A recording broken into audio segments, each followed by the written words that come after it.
Hello, my name is Hassan Sorrells, and this is the Leadership Lessons from the Great Books podcast, episode number 68, with my guest co-host today, Richard Messing. Hello, Richard. How are you doing? Doing great, Hassan. Thank you very much for inviting me to participate in this podcast with you today. Awesome. I'm really glad for you to be here, and we're going to be reading today from our book. And I'll talk a little bit about the background of this book on the podcast in just a moment here. But today we are reading from the Washington Square Press edition, Viktor Frankl's Man's Search for Meaning. And I pick up from Man's Search for Meaning from the experiences in a concentration camp. And I quote, "When one examines the vast amount of material which has been amassed as the result of many prisoners' observations and experiences, three phases of the inmate's mental reactions to camp life become apparent. The period following his admission, the period when he is well entrenched in camp routine, and the period following his release and liberation. The symptom that characterizes the first phase is shock. Under certain conditions, shock may even precede the prisoner's formal admission to the camp. I shall give as an example the circumstances of my own admission. 1,500 persons had been traveling by train for several days and nights. There were 80 people in each coach. All had to lie on top of their luggage, the few remnants of their personal possessions. The carriages were so full that only the top parts of the windows were free to let in the gray of dawn. Everyone expected the train to head for some munitions factory in which it would be employed as forced labor. We did not know whether we were still in Silesia or already in Poland. The engine's whistle had an uncanny sound like a cry for help sent out in commiseration for the unhappy load which it was destined to lead into perdition. Then the train shunted, obviously nearing a main station. Suddenly a cry broke from the ranks of the anxious passengers. There is a sign, Auschwitz. Everyone's heart missed a beat at that moment. Auschwitz, the very name stood for all that was horrible. Gas chambers, crematoriums, massacres. Slowly, almost hesitatingly, the train moved on, as if it wanted to spare its passengers the dreadful realization as long as possible. Auschwitz. With the progressive dawn, the outlines of an immense camp became visible. Long stretches of several rows of barbed wire fences, watchtowers, searchlights, and long columns of ragged figures, gray in the grayness of dawn. Trekking along the straight, desolate roads to what destination, we did not know. There were isolated shouts and whistles of command. We did not know their meaning. My imagination led me to see gallows with people dangling on them. I was horrified, but this was just as well, because step by step we had become accustomed to a terrible and immense horror. Eventually, we moved into the station. The initial silence was interrupted by shouted commands. We were to hear those rough, shrill tones from then on, over and over again in all the camps. Their sound was almost like the last cry of a victim, and yet there was a difference. It had a rasping hoarseness, as if it came from the throat of a man who had to keep shouting like that, a man who was being murdered again and again. The carriage doors were flung open, and a small detachment of prisoners stormed inside. They wore striped uniforms, their heads were shaved, but they looked well-fed. They spoke in every possible European tongue, and all with a certain amount of humor, which sounded grotesque under the circumstances. Like a drowning man clutching a straw, my inborn optimism, which has often controlled my feelings, even in the most desperate situations, clung to this thought. These prisoners look quite well. They seem to be in good spirits and even laugh. Who knows? I might manage to share their favorable position.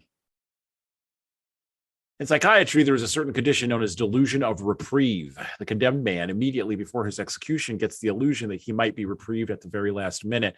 We, too, clung to shreds of hope and believed to the last moment that it would not be so bad.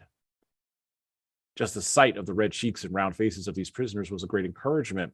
Little did we know then that they formed a specially chosen elite who for years had been the receiving squad for new transports as they were rolled into the station day after day. They took charge of the new arrivals and their luggage, including scarce items and smuggled jewelry. Auschwitz must have been a strange spot in this Europe of the last years of the war. There must have been unique treasures of gold and silver, platinum and diamonds, not only in the huge storehouses, but also in the hands of the SS.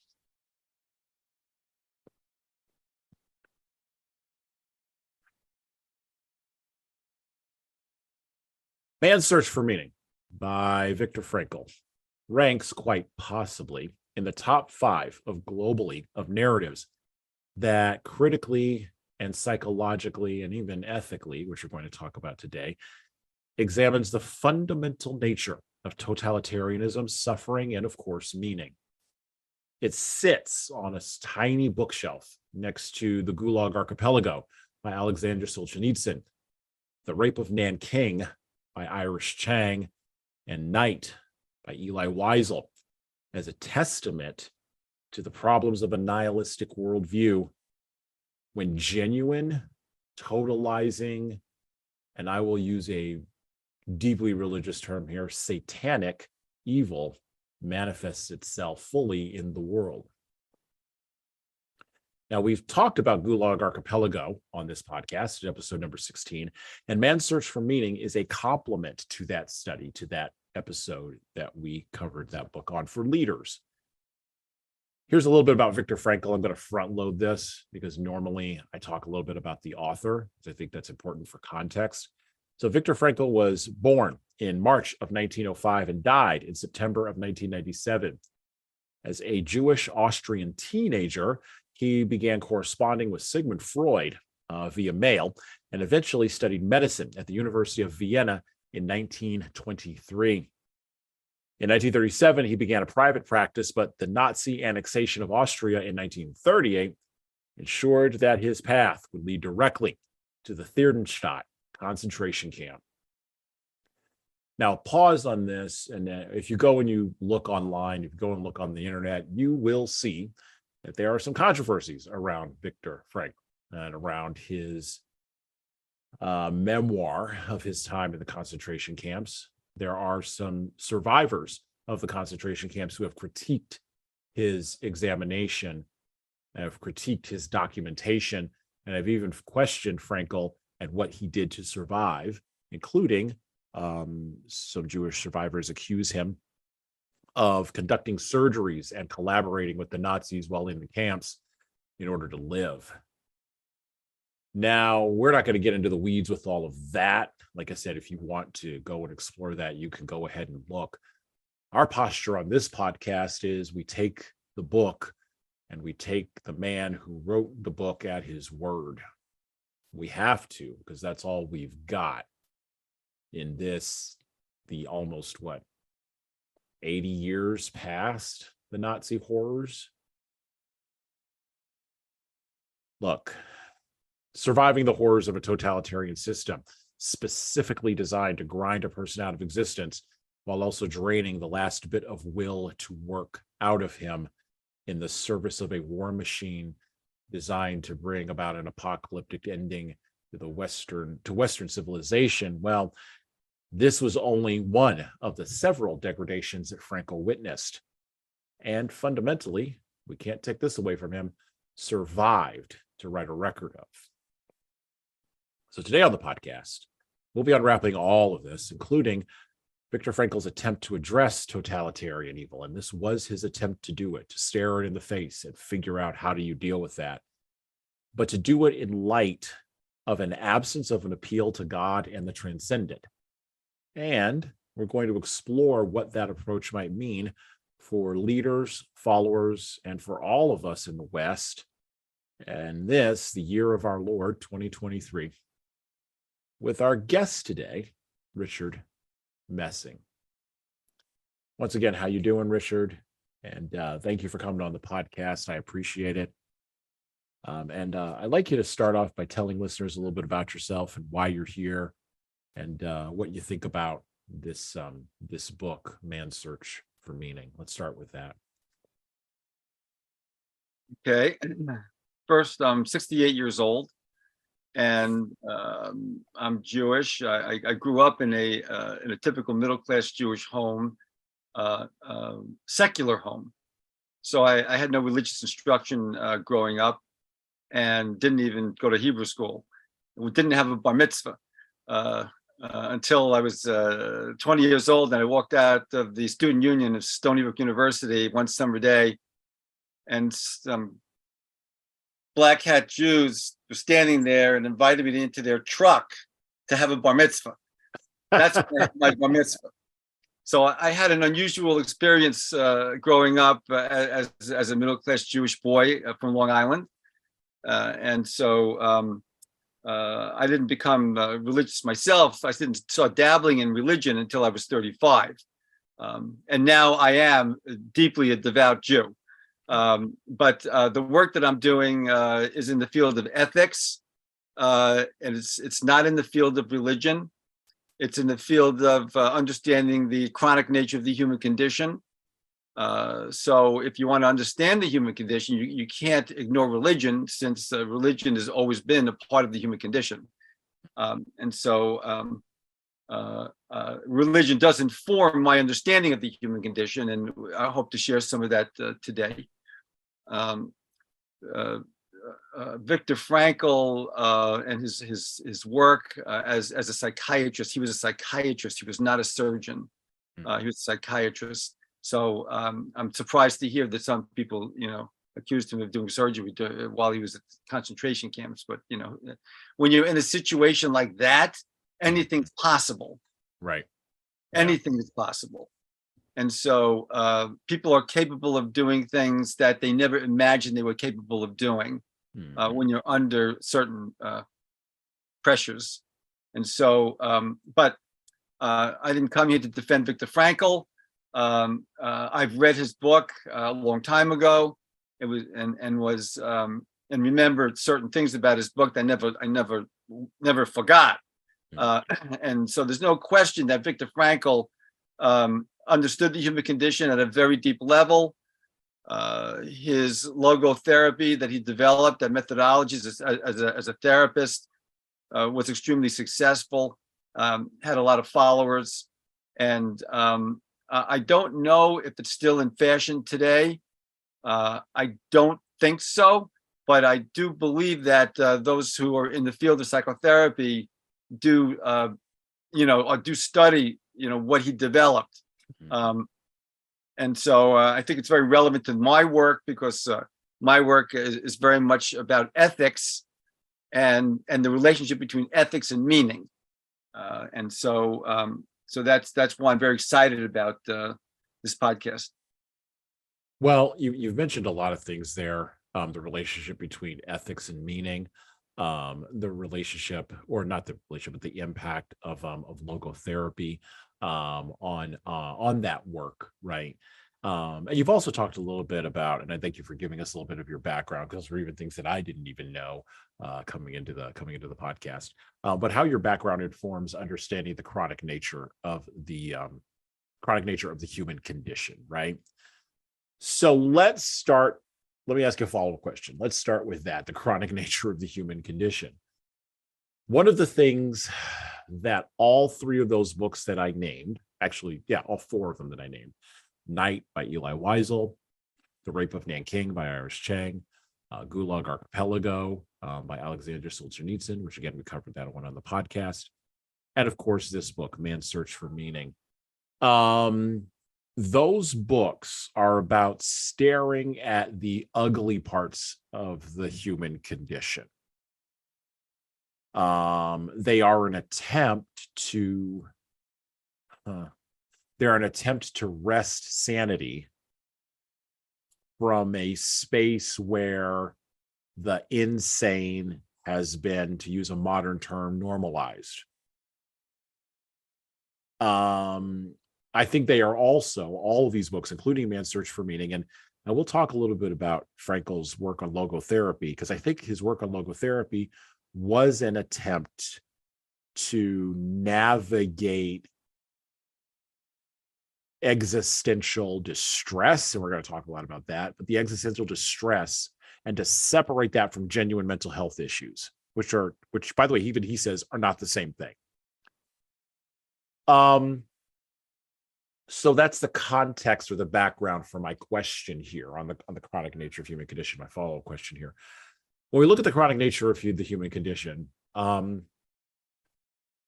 I mean, it's the perennial question, right? Why do bad things happen to good people? And I'm not being flippant here. I mean, Frankl was minding his own business, just as every other Jew was in Europe. in the early part of the 20th century. Religious or not, they were minding their own business. And I've been to the Holocaust Museum in Washington, D.C. twice, actually. And I've been to the traveling display a third time. And the thing that kills me the most about going to that place, and you can't talk about Frankl without talking about the Holocaust, but the thing that kills me the most about that is once you lay it out, you can see the steps that the National Socialists took, particularly after they got in power, that were going to lead inevitably to a place like Auschwitz. That's why the final solution, as horrifically horrible a titling of that thing is actually horrifically accurate.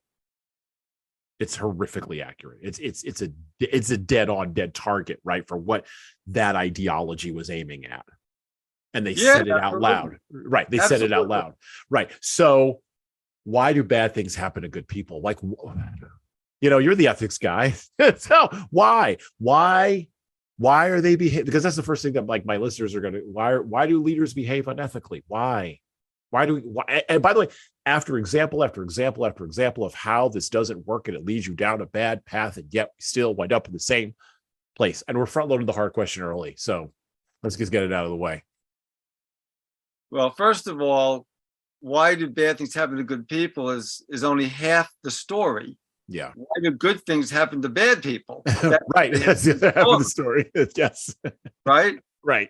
And so this is a classic Jewish religious question. Moses asked God that question, and so I'll say it's paradoxical, obviously. And so, paradox is part of my work, but I'm not going to get into that now.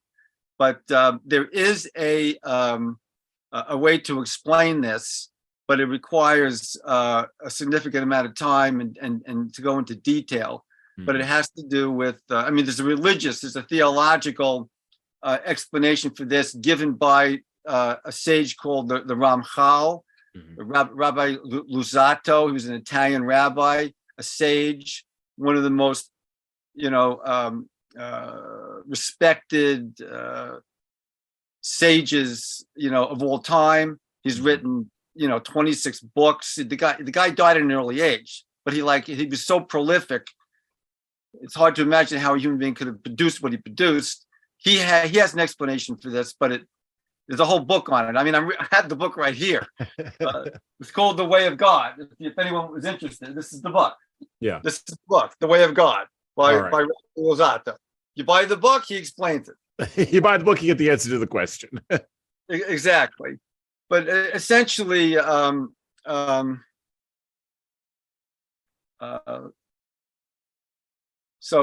this is one of the reasons why ethics is mysterious. When I say mysterious, what I mean is that if I asked you, do you think the world needs to become more ethical? Yes. You will say, what are you kidding? Look at what's going on in the world. I mean, it's obviously it needs to become more ethical. Almost everyone responds that way. If I said to you on a scale from 1 to 10, how important is ethics to you? Like, how important do you think it is? If 10 was most important and 1 was not very important, what's your answer? It's a 10. Yeah, it's very important. It's a 10. Yeah. So then I have to say, well, if this is so obvious, do I have to show you data to convince you that ethics is important, that the world needs to become more ethical? Do you have to see data on this? No, I just look around my own life. No, I don't need data. Exactly. So why isn't the public school system requiring one course on ethics? Why don't the universities? If you're a math major, a physics major, a biology major, you don't have to take a course on ethics. Yeah. They don't require what? How can that be? That's a mystery.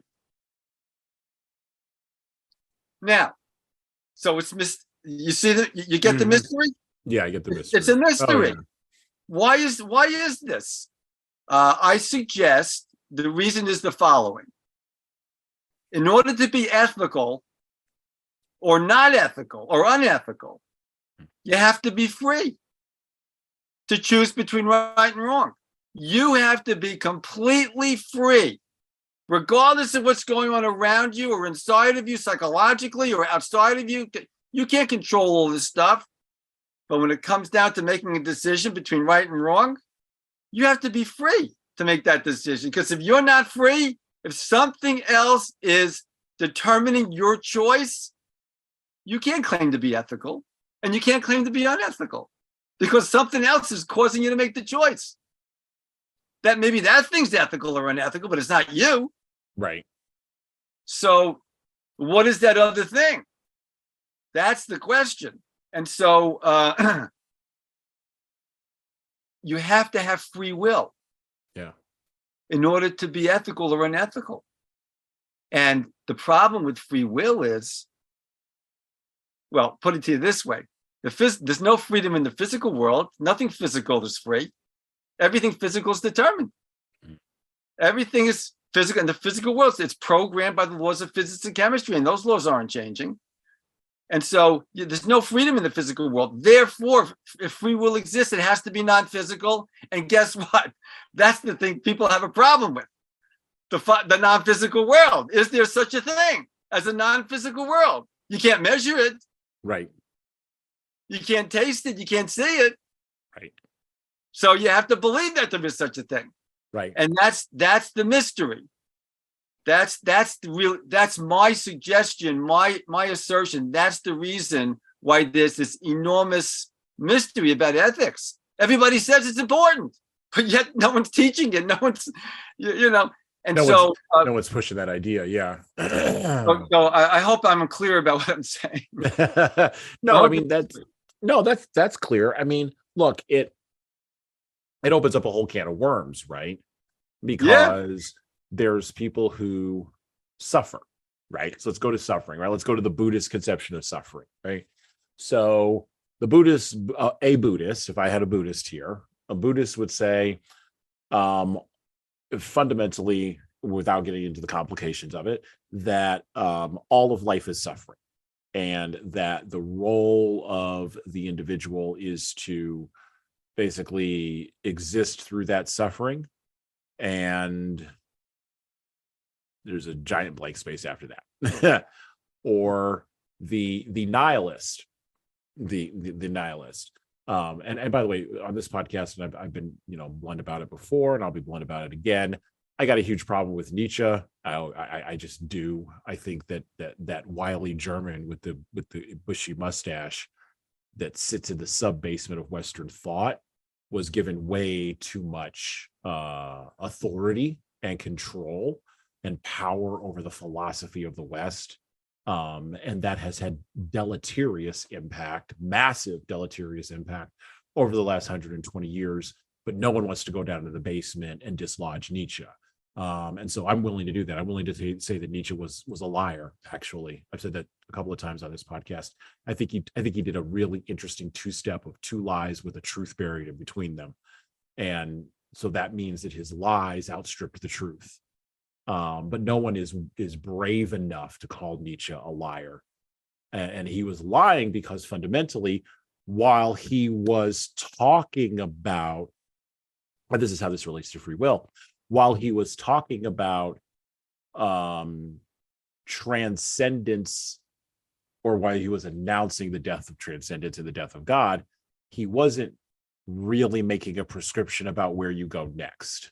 He was that blank space in the Buddhist conception of what you do after that. So you killed God, so what? Yeah, right. What do we do now? Exactly. Right. What do we do now?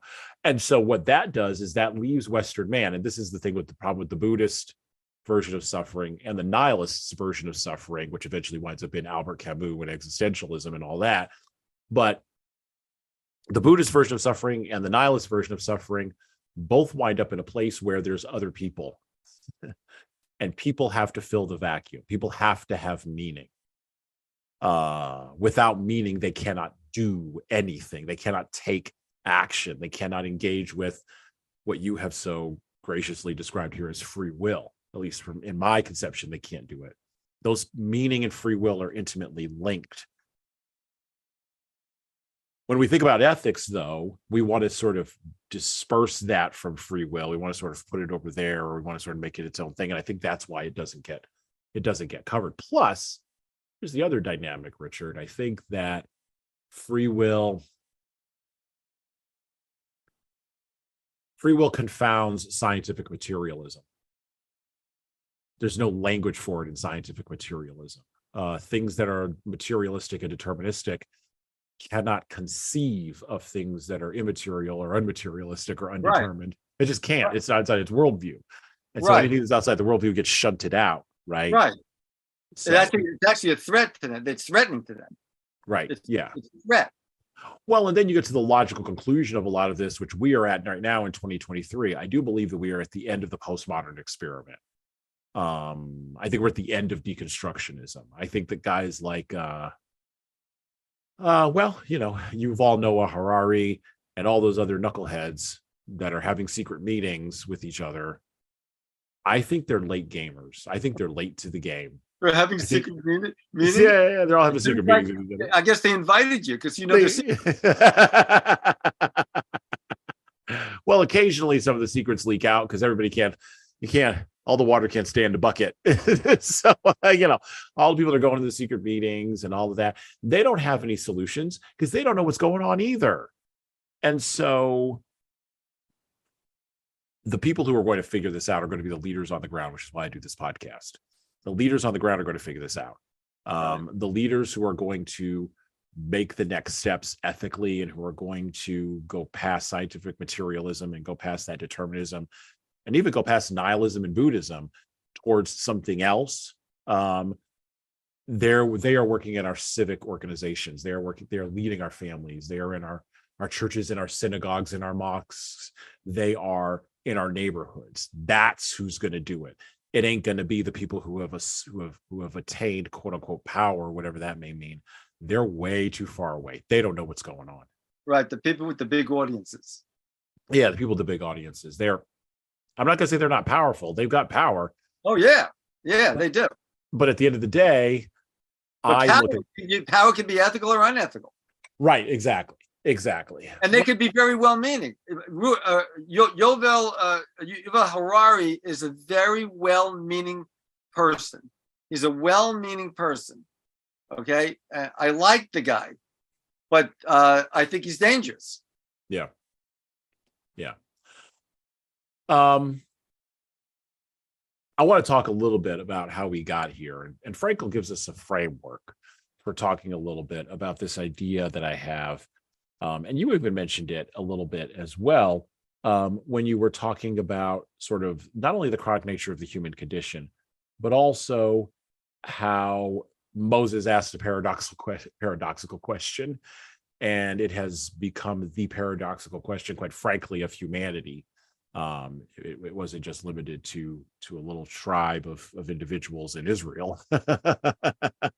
It has expanded, right? Because it is a question of the human condition. And so Frankl talks a little bit about this idea, particularly as it relates to trauma and suffering.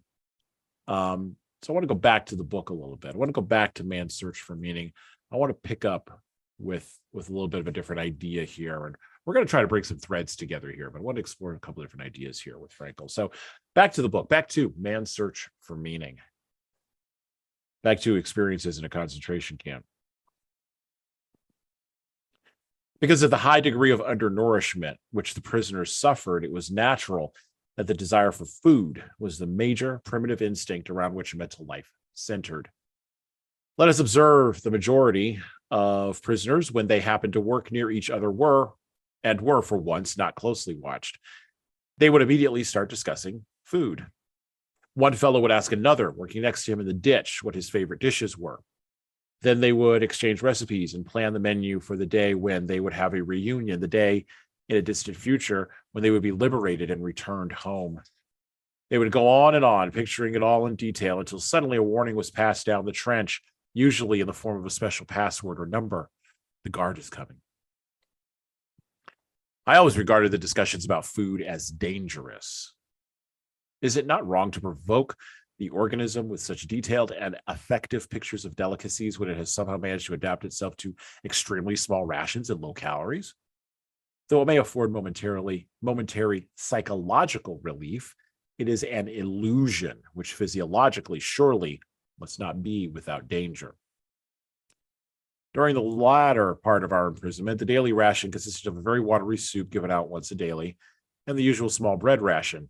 In addition to that, there was a so-called extra allowance consisting of 3/4 of an ounce of margarine or of a slice of poor quality sausage or a little piece of cheese or a little bit of synthetic honey or a spoonful of watery jam, varying daily. In calories, this diet was absolutely inadequate, especially taking into consideration our heavy manual work and our constant exposure to the cold in inadequate clothing. The sick who were under special care, that is, those who were allowed to lie in the huts instead of leaving the camp for work, were even worse off.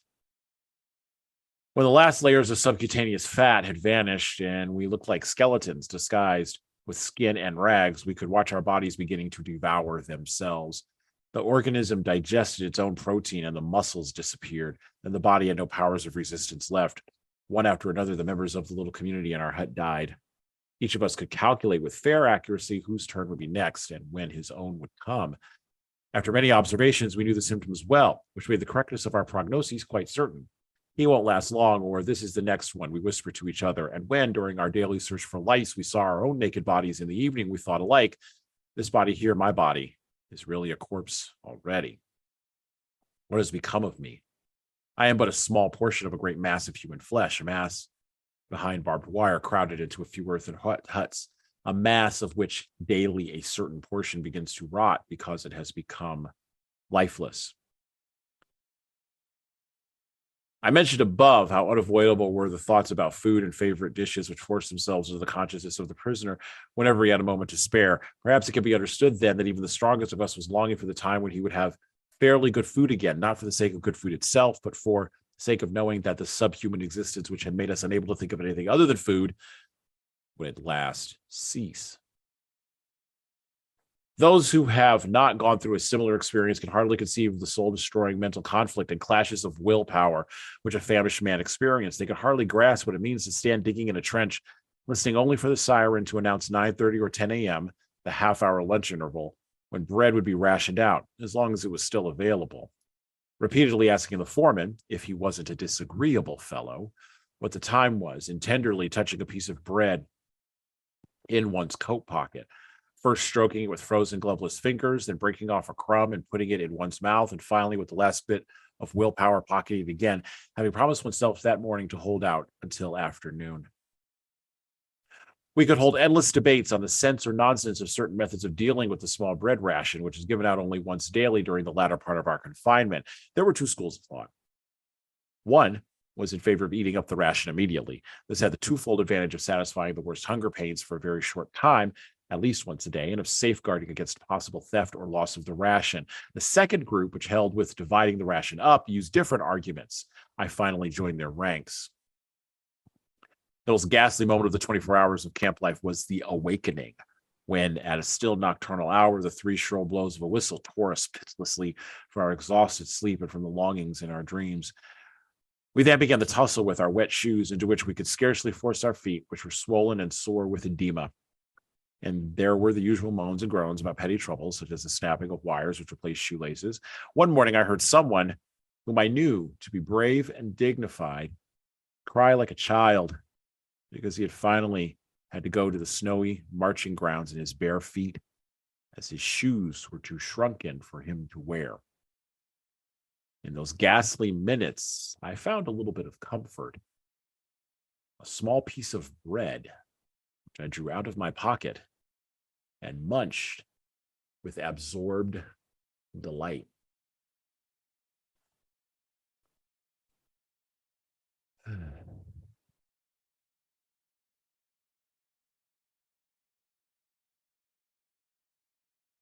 Even in the pursuit of totalitarian goals, and I mentioned going to the Holocaust Museum and being sort of blown away by how incremental the Nazi regime was.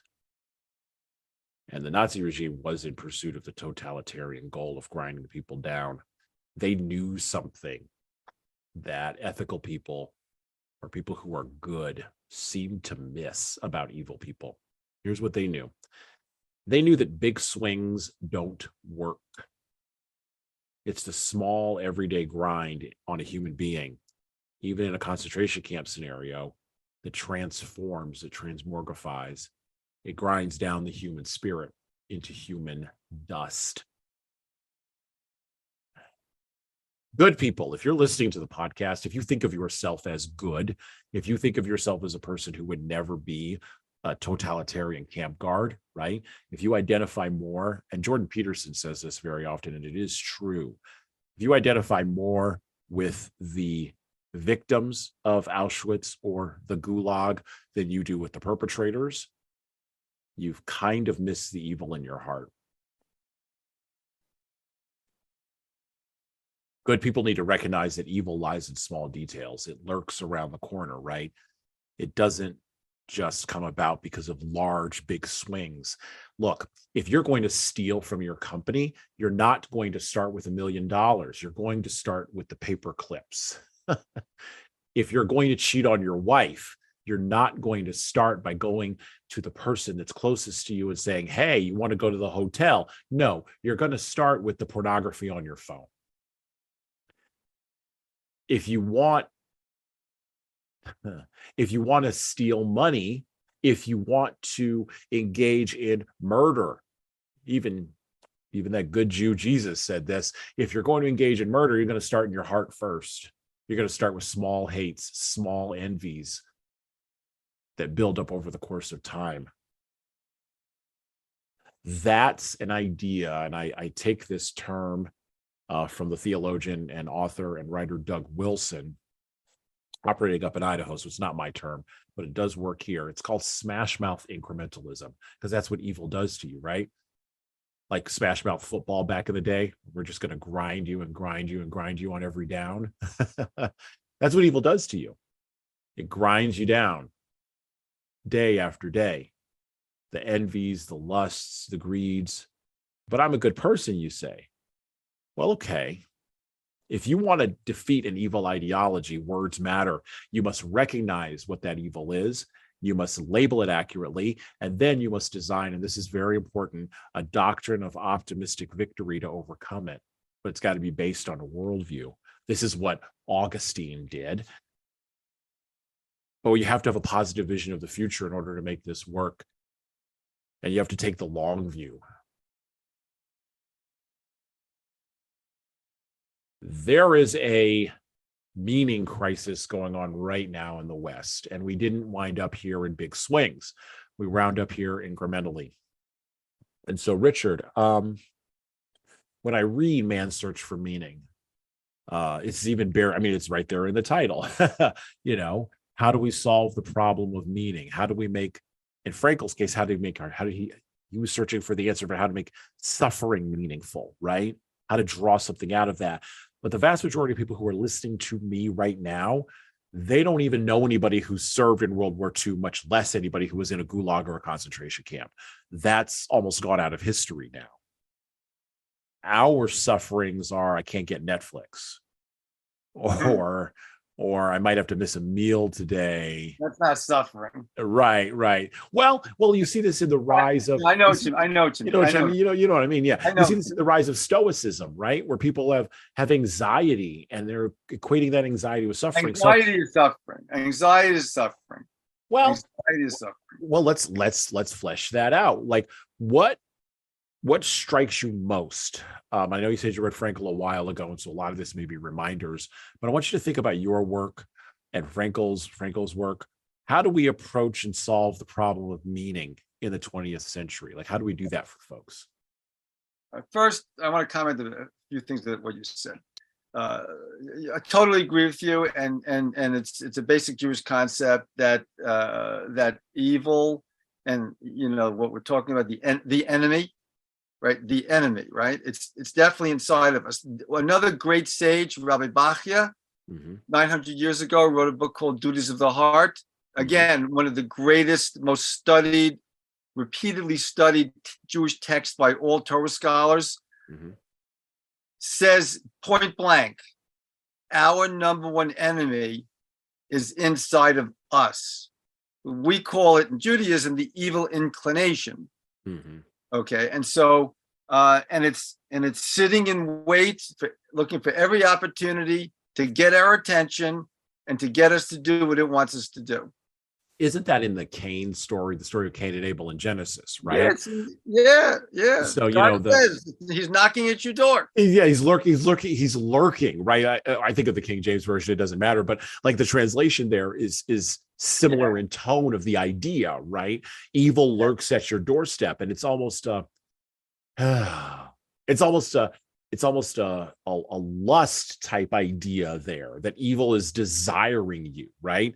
I don't even think it's, but I personally don't believe that this evil is a non-physical thing. I believe that just like there's artificial intelligence, right? Highly powerful computing systems that are able to create models of our own behavior. Those AI systems, when you go onto Facebook, right? You go onto Instagram, their AI systems are recording every single thing you do on their platform, every like, every dislike, how many seconds you spend on every page, what you buy, what you don't buy. They build a behavioral model of you so that the next time you come back, they know exactly what messages to send you, to keep you on their platform, to control your behavior. And that's how they sell you to their advertisers. It's my professional opinion, after studying and working this out, studying the human condition, and I teach this in my course, The Change Agent, that this is exactly what our own nervous system is doing to us. It's watching us constantly. Why? Because we have a free will.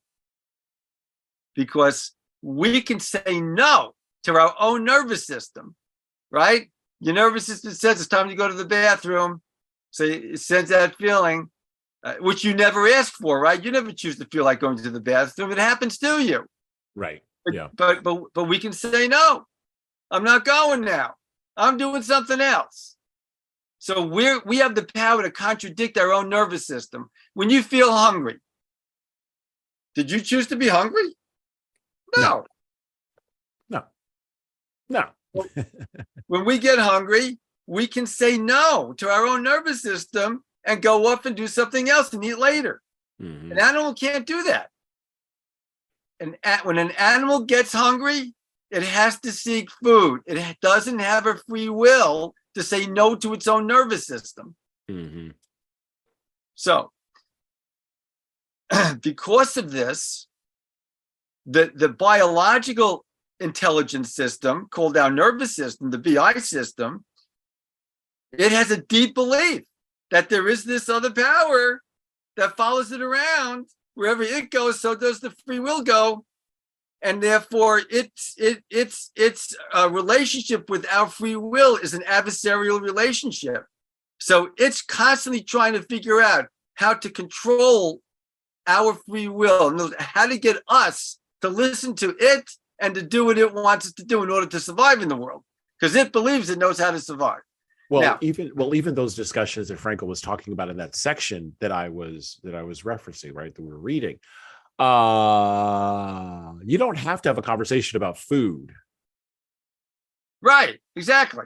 You think they're choosing? You think those people are deciding, hey, you want to talk about food now? No. A signal comes into the mind. The nervous system sends in a signal. Food. Think about food now. Yeah. It's sending in those signals. And when you're in that condition, when you're starving to death and you're listening to that, it's actually enticing. It's enticing. It's tempting. And it probably makes that kind of a person who's starving to death, who's in a concentration camp, to feel better by thinking about it.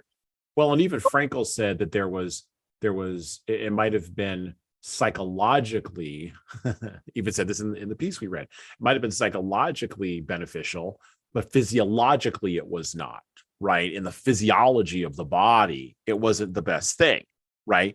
Because of this nervous system that's being activated in ways that basically, and this is sort of what he's leading to, are causing the body to eat itself, are causing the body to search for that sustenance, right? Yeah. Yeah. Um, By the way, all systems that are not, that don't include ethical principles eventually destroy themselves. We know this, even civilizations, right? Yeah. Civilizations decline and destroy them. The civilization destroys itself when it gets to a point when it becomes fat and happy, right? And morality becomes unimportant. mhm. And then the civilization just, self-destructs. Right. Why is that? Because you get a lot of, so I mentioned nihilism and I mentioned suffering. And we're on a path with this project that I call this podcast. And it is a project. It's a long-term project. I'll be doing this for a while. We are on a path to put bricks in the path to save the West, fundamentally.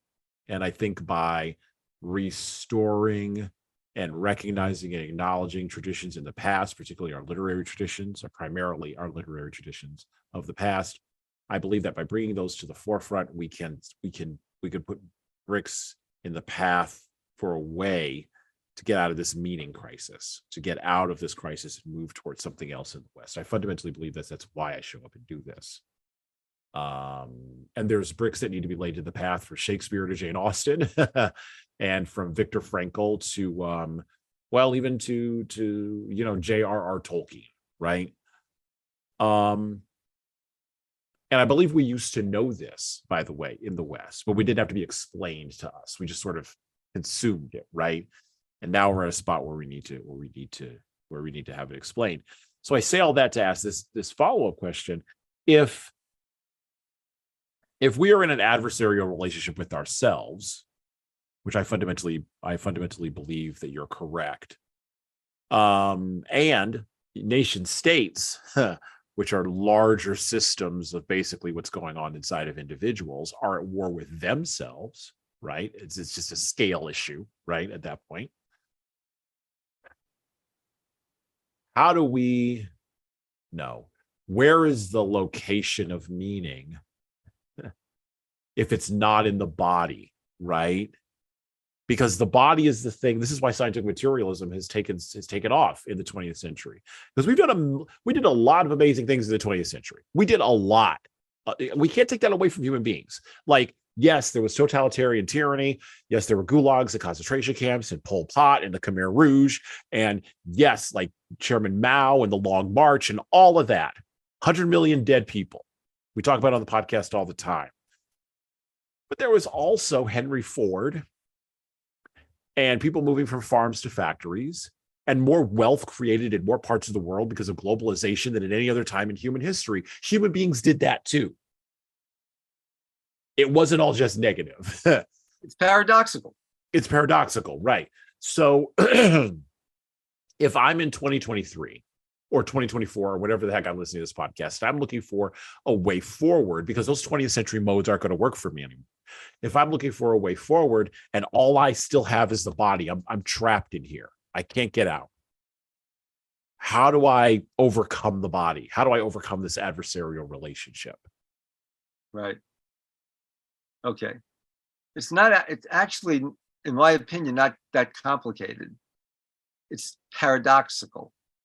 It's not complicated. It's paradoxical. So in other words, what I'm saying is, number one, you have to understand the paradoxical nature of it.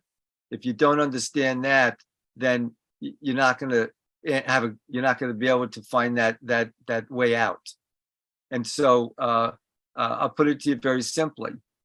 If somebody lies to you and you don't know they're lying, right, that you might believe them.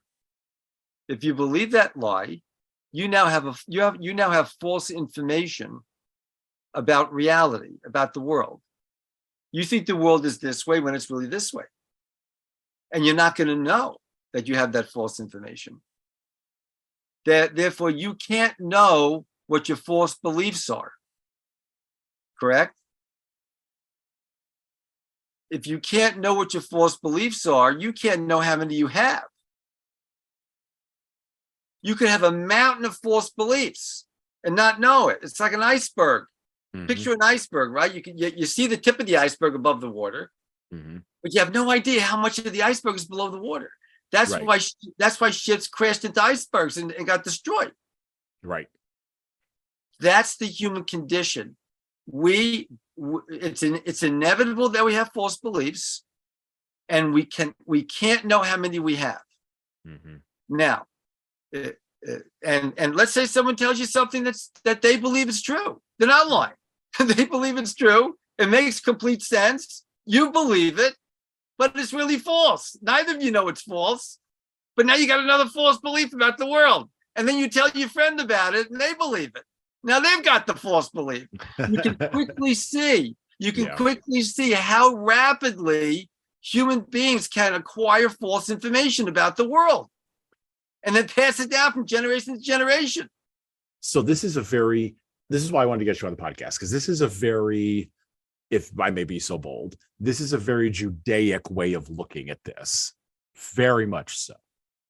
Unfortunately, or fortunately, depending upon your perspective, we live in a world that is, like I said, driven by scientific materialism, which endlessly searches for an answer to that because it doesn't like a lack of utility as an answer to questions, and it doesn't like mystery.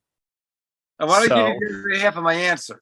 Oh, you only give me half the answer. Okay, so you're going to get to the utility and the lack of mystery. Okay, go ahead. Yeah, because that is the pushback, by the way. You said it's in the body, right? How do we deal with this? Well, if it's true that we are full of false information about the world, which could be about God also. I mean, do I know that God really exists? I'm a devout Jew. I believe in God. Do I know with certainty he exists? He hasn't introduced himself to me yet. Okay. Okay. So,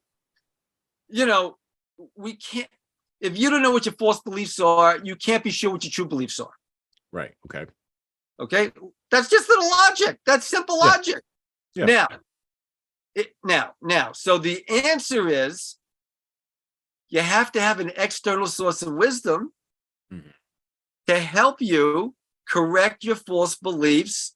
And when you're making decisions, right? When you're talking about decision making, how do we get people to make better decisions, more ethical decisions? Well, we can't trust ourselves wholeheartedly, because if we're full of false information, our nervous system doesn't know that it's false. We don't know that it's false. I just gave you the logic. Right. And therefore, you have to have some external source of wisdom to help you correct your false beliefs and to learn more true beliefs about the human condition and the world. And so that's called an ethics framework. That's called the framework of ethics. So that's why ethics is so vitally important, to help us to optimize our decisions. An ethics framework. I like how you put that. An ethics framework to optimize our decisions. Yeah. Yeah, exactly. Because we can't rely on our own database of information about the world, because I just gave you the logic. It's inevitable we have false beliefs. It's also inevitable that we have some true beliefs. But so wait, it used to be even in my time, and I'm in my mid 40s. So I'm a young man, depending upon which room I'm in, or I'm an old man, depending upon which room I'm in. Right. I'm in that weird middle ground. Of right now, you're a young man. Right now, you're a young man. Yeah. And this is what everybody keeps telling me. My knees do not agree. Anyway, it used to be, and I'm old enough to remember this, right? I'm probably the youngest and of the oldest generation that remembers when what I was told by my parents, and maybe not directly told, but just sort of like this was what was in the air. You could intuit it. The world is fine because the world is that external framework, right? You're screwed up. You fix yourself to conform to the world. We've now reversed that. And we've said the world's screwed up. You're fine. and the world has to shift its framework to you. We sort of made an idol out of individualism, right? Right. That's right. That's right. That That's right. crushes meaning, right? Because if the world is messed up and I'm fine, then what do I need an ethics framework for? I'm fine. Exactly. It's the world that needs the framework. I'm fine. Exactly. People have it completely reversed. They've got it completely reversed. That's what's going on in Western civilization now. It's upside down. Now, so I just want to finish up my answer to your question. Well, we're thinking and we're talking. That's what we're doing. Yeah. The answer is if you need an external source of wisdom, that's what the Bible is. That's what the Bible is. That's why, from the Jewish perspective, that's why God came down and gave humanity, not just the Jewish people, humanity, the Bible. Yep. Because he looked down at the way humanity was functioning up until that point, and he was disgusted. Well, we're partisans for the Bible. We're a pro-Bible podcast. We believe the Bible should be explored, I'm just saying. Yeah. Well, okay, so we just did an episode a couple episodes back, episode number 65, where we talked about First Kings, Second Kings, First Chronicles, Second Chronicles, right? In the King James version of the Bible. Your mileage and may vary, Richard, but that's how I have it in my Bible. And what we talked about was how the stories of the kings of Israel and the chronicles of various individuals after Judges and even after David, time of David and Solomon, they create a framework for understanding how, yes, ethics operates, but even more importantly, the relationship of the individual to the state, the relationship of the individual to the civil magistrate. Because we go from Judges, which ends with that horrible statement in the book of Judges, everyone in Israel did what was right in his own eyes, basically, which is that's problematic. Yeah. To use a modern term, that's problematic. Exactly. We move in stages through a series of, shall we say, particularly after Solomon. And actually, I think Solomon wasn't that great, even though he built the temple. He fell. He fell at the end. Yeah, he did. We moved through a series of worse and worse kings. I mean, Rehoboam, Jeroboam. Probably the best one out of the bunch was King Josiah, the boy king. But there were a few other ones that were kind of okay.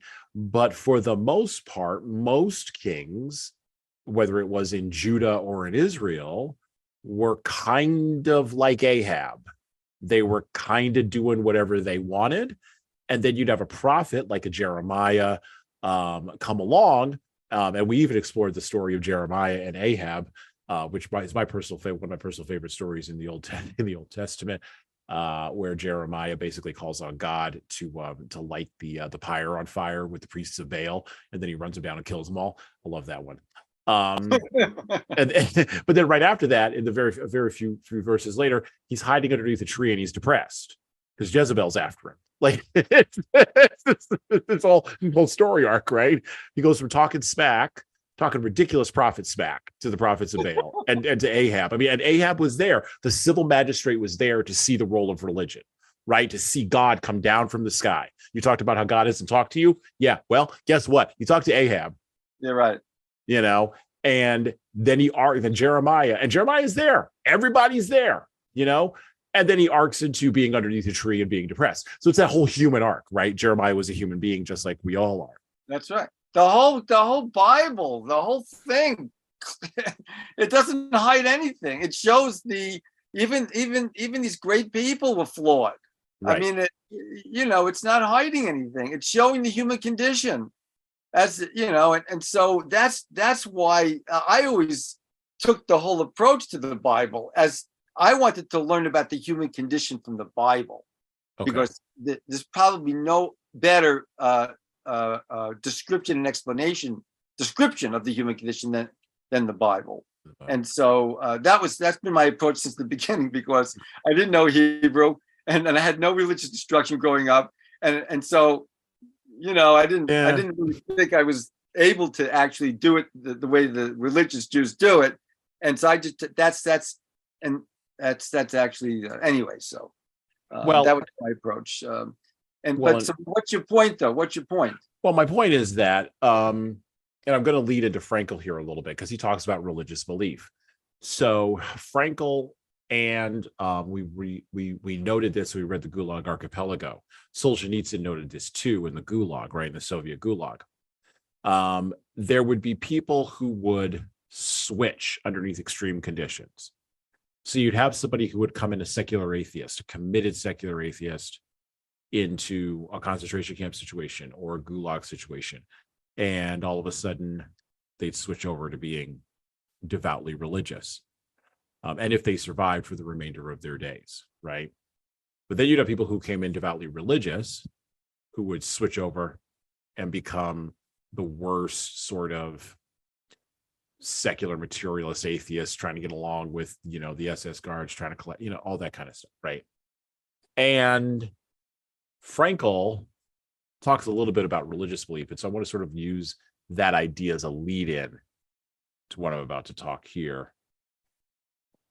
about here. So, back to the book, back to Man's Search for Meaning. We're going to use this as a lead-in to a much larger idea. We're going to keep a focus on this religion as an ethical framework piece here. But we're going to bring in psychotherapy into it now as well. So I quote directly from Man's Search for Meaning by Viktor Frankl: "The opportunities for collective psychotherapy were naturally limited in camp.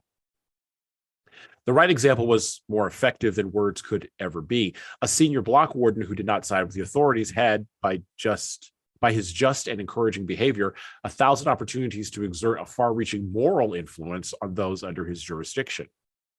The immediate influence of behavior is always more effective than that of words. But at times a word was effective too, when mental receptiveness had been intensified by some outer circumstances. I remember an incident when there was occasion for psychotherapeutic work on the inmates of a whole hut due to an intensification of their receptiveness because of a certain external situation. It had been a bad day. On parade, an announcement had been made about the many actions that would, from then on, be regarded as sabotage and therefore punishable by immediate death by hanging. Among these were crimes such as cutting small strips from our old blankets in order to improvise ankle supports, and very minor quote-unquote thefts.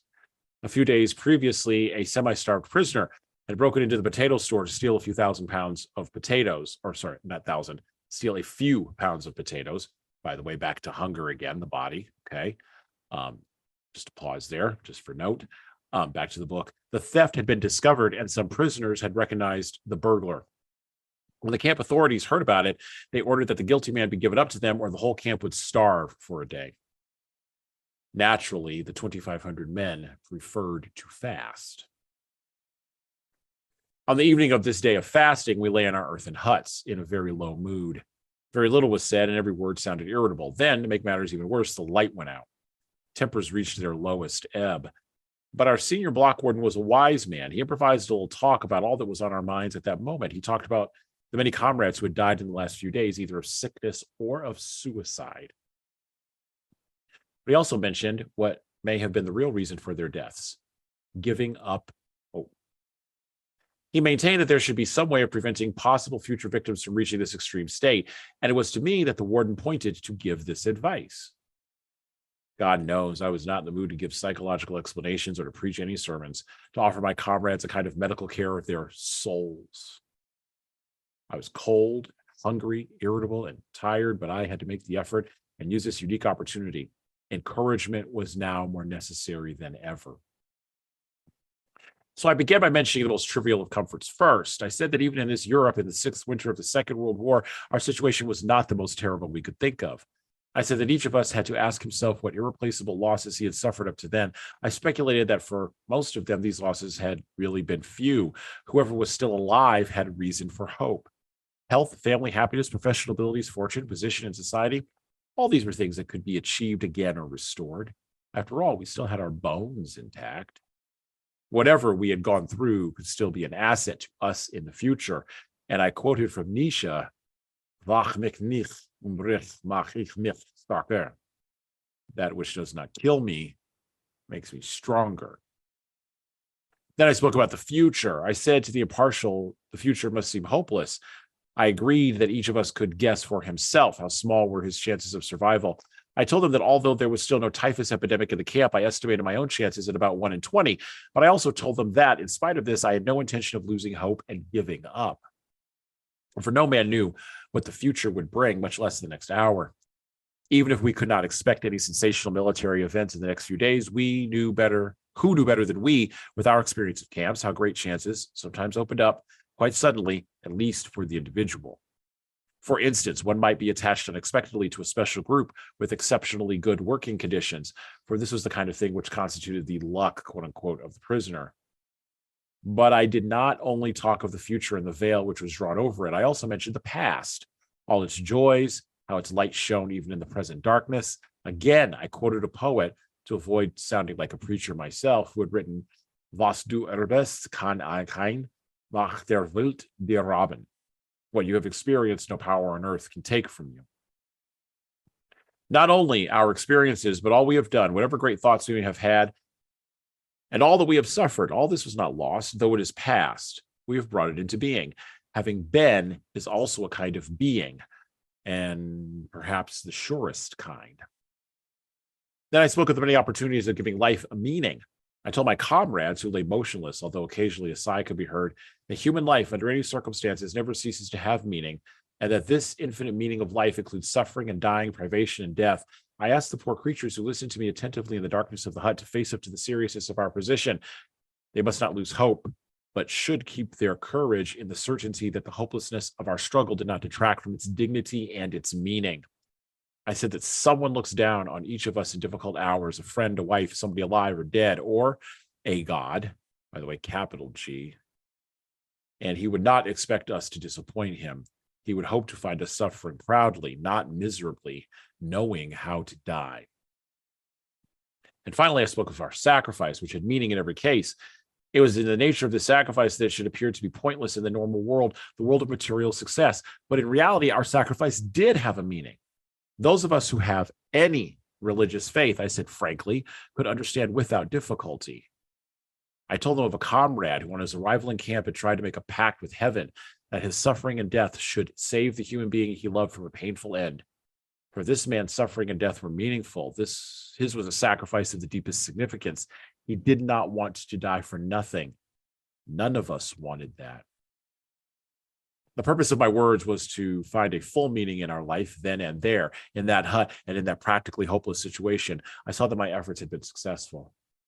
When the electric bulb flared up again, I saw the miserable figures of my friends limping toward me to thank me with tears in their eyes.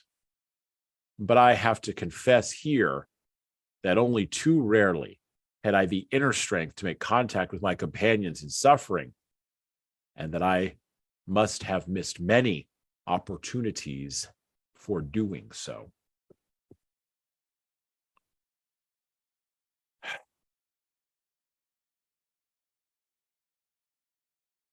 I mentioned the paradigm for meaning, and I'll let you go in just a second here, Richard. I mentioned the paradigm for meaning, right? Religion and atheists and religious people switching. Frankl later on says in a speech that's printed in this version of Man's Search for Meaning that he gave in 1984, and the title of the speech was, let me pull open the book here. The title of the speech was A Case for Tragic Optimism. He gave this speech in 1984. And in that speech, he mentioned this, quote, "Existential frustration in and of itself is neither pathological nor pathogenic. A man's concern over the worthwhileness of his life is an existential distress, but it is by no means a mental illness." I agree with that. Yeah, so do I. I was stunned when I came across that, right? Yeah, I couldn't relate to it. I can relate to it now, but Yeah. I think when I first read it, I don't think I could relate to it. But Yeah, if I had read this when I was 20, it wouldn't have meant anything. It would have been it would have been pretty words put together, but it wouldn't have stuck with me, right? yeah. So just to share with you, when I turned 50, I had already been working at Intel for 12 years. Mm-hmm. And one day the thought occurred to me, am I going to spend 8 to 10 hours a day for the rest of my life thinking about semiconductors? Right. It didn't sound meaningful. Yeah. And then I imagined being at the end of my life and looking back and realizing that, oh my God, I didn't spend my life meaningfully. Mm-hmm. That I couldn't tolerate. That day I pivoted. Mm-hmm. It had to do with meaning. It had to do with, I have to do everything I possibly can every single day to figure out how to make my life meaningful, most meaningful. Now, I don't know if I'd read Viktor Frankl before that happened or after that happened, probably after that, I think. But my point is this, that was existential. Mm-hmm. That was not a psychological disorder I was suffering from. It wasn't. I was at the top of my career. I had my children, I had a wife, I had, everything was great. As far as all that goes, I made it. I became a yuppie. The American dream. Yeah. But there was something very, very much missing. Yeah. And at that time, it was meaning. It was meaning. And that's when I pivoted, and that's when I set out on this journey that brought me here today. Well, he even talks about it, if I may insert here. Pardon me. If I may insert here for just a moment. I didn't Frankl says, choke you up. I'm sorry for choking you up. yeah, thank you. Yeah. Frankl says this in logotherapy in a nutshell. By declaring that man is responsible and must actualize the potential meaning of his life, I wish to stress that the true meaning of life is to be discovered in the world rather than within man or his own psyche, as though it were a closed system. I have termed this constitutive characteristic the self-transcendence of human existence. It denotes the fact that being human always points and is directed to something or someone other than oneself, be it meaning to fulfill for another human being or another human being to encounter. The more one forgets himself by giving himself to a cause to serve or another person to love, the more human he is and the more he actualizes himself. What is called self-actualization is not an attainable aim at all. Uh-oh. You just went, you just froze. Your video only as a side effect. I'm good. In other words, self-actualization is only possible as a side effect of self-transcendence. We have a lot of people who are in their 30s and early 40s, some of whom are in their late 20s, who were educated underneath the system of self-esteem. And self-esteem is inward looking, right?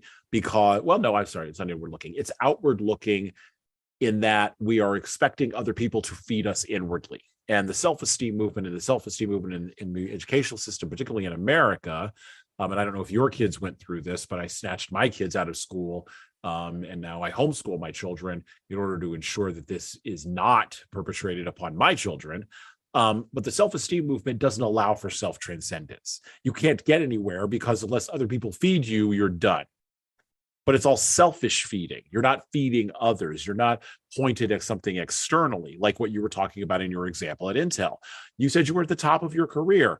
By any measure, you were probably serving people in the correct way according to what many Christians call the world system.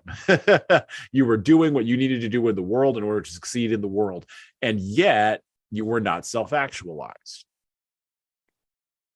That's correct. It's the opposite. A meaningful life comes from serving others. It has to do with the other, not you. That's why in Viktor Frankl's book, he tells the story of the elderly man Yeah. who lost his wife, Mhm. and he was having a tremendous difficulty dealing with it. And he met Viktor Frankl, and Viktor Frankl, the elderly man said to Dr. Frankl, I can't imagine that if I had died before my wife would have gone through this, and it would have been horrible for her. And so he says to the elderly man,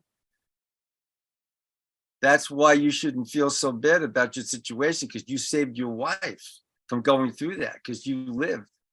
She died before you died. Had you died first, think of the suffering you saved her from. You sacrificed. See? And then he walked away feeling like, it kind of like solved his problem of what he was going through. And so it has to do with the other. That's what it is. But we are told, remember I said, in our other section there, we now live in a system, and this is part of what needs to be dismantled, where the world is screwed up and I'm fine, so I don't have to serve the world. Because that's the next logical thing from that. I don't have to serve the world has to serve me. That's Right. The self-esteem movement, right? That's the Right. whole thing. Which, by the way, once you construct that worldview, that mountain of straw, like in the Three Little Pigs, or that house of straw, the wolf that's going to come and blow your house down are the Nazis, or whatever totalitarian ideology that comes after that, whatever tyranny comes after that. That's the wolf that's going to come blow your house down. And the problem is there's always a wolf. We're never going to get rid of the wolves, because you never get rid of the evil in the human heart, right? Well, so particularly when the Messiah comes, all evil will leave the planet. Right. Yes. Well, we're all looking for that. Exactly. We're all looking for that. Exactly. How do you and this is why the work that you do is so important in ethics, because teaching, training, speaking, producing, creating content around ethics, this is why this is important, because there's no root underneath a system built on self-esteem and individual actualization and all that. There's no root there. There's no root of ethics, because why do I need to be ethical? The world is screwed up. Yeah, right. Exactly. Okay. Exactly. So how do we well, for me, my thought is that there is a role for religion here. And again, I'm a partisan for Christianity. I absolutely respect Judaism for sure. Islam has its own issues and problems, and I'm not going to get into that. That's not the purpose of my point here. But those big three religions, right? The big three, Abrahamic. the big three Abrahamic religions, correct? Those ones are in a rear guard action right now in the West, and they have been for quite some time. How do we bring religious belief back to the forefront? How do we bring that back? Because, like you said, that's the external framework, right? The Bible's the external framework. The Bible, with or without the New Testament, is the external framework, right? You could even do an external framework off of the Quran. You can do an external framework off of that, right? But you can't do an external framework off of philosophical nihilism or even psychoanalysis. Logotherapy is not going to be enough of an external framework for you. So how do we bring back religion? How do we reinsert that? Because I've been struggling with that on this podcast and trying to figure out how does that happen, right? And for me, I look at it as the postmodernist deconstructionists, the Derridians and the Michel Foucault types and all those. They were so mad at God, they wanted to deconstruct God, but they couldn't get to God. So what they did was they deconstructed the West all the way down to the cornerstone, which is the Bible. And then they kicked the Bible out and they said, that doesn't matter. Now we can build the world that we want. And that, of course, doesn't work. And that's my 120-year analysis in a nutshell. So how do we bring in back in that cornerstone? How do we tuck that back in? Well, first of all, the actuaries have already predicted, based on population growth, that because fundamental religious people, like Orthodox Jews, Haredi Jews, which are, the extreme right of the Orthodox, Yeah. and other, religions, the Abrahamic religions, they have many more children than those who are secular. Correct. The evangelical Christians and the Muslims as well. Yeah. Mhm. Exactly. Okay. So actuarially, the world is becoming more religious. Okay. If you just look at the numbers. Okay, that's what's going to happen over the course of the 21st century. And so it's going to happen naturally. The idea is, can we speed it up? Can it be sped up? And so, the work that I'm doing is about ethics. Now, why ethics? Why did I decide to go into ethics? Very simply. I read an article by a consulting company called Infosys. In 2017, when I decided to start my own consulting company. In that article, the author said employers should help their employees become more human. Now, I never heard of such a thing, that an employer, a business owner, is now supposed to help their employees become more human. Okay, this was like categorically a new concept, and I googled human and consulting, human consulting. And all these search results showed me all these consulting companies using the word human, human this, human that, this human service. And I'm going, oh my God, maybe this is an early trend. Now, I'm a religious Jew. The deliverable of Judaism is ethics.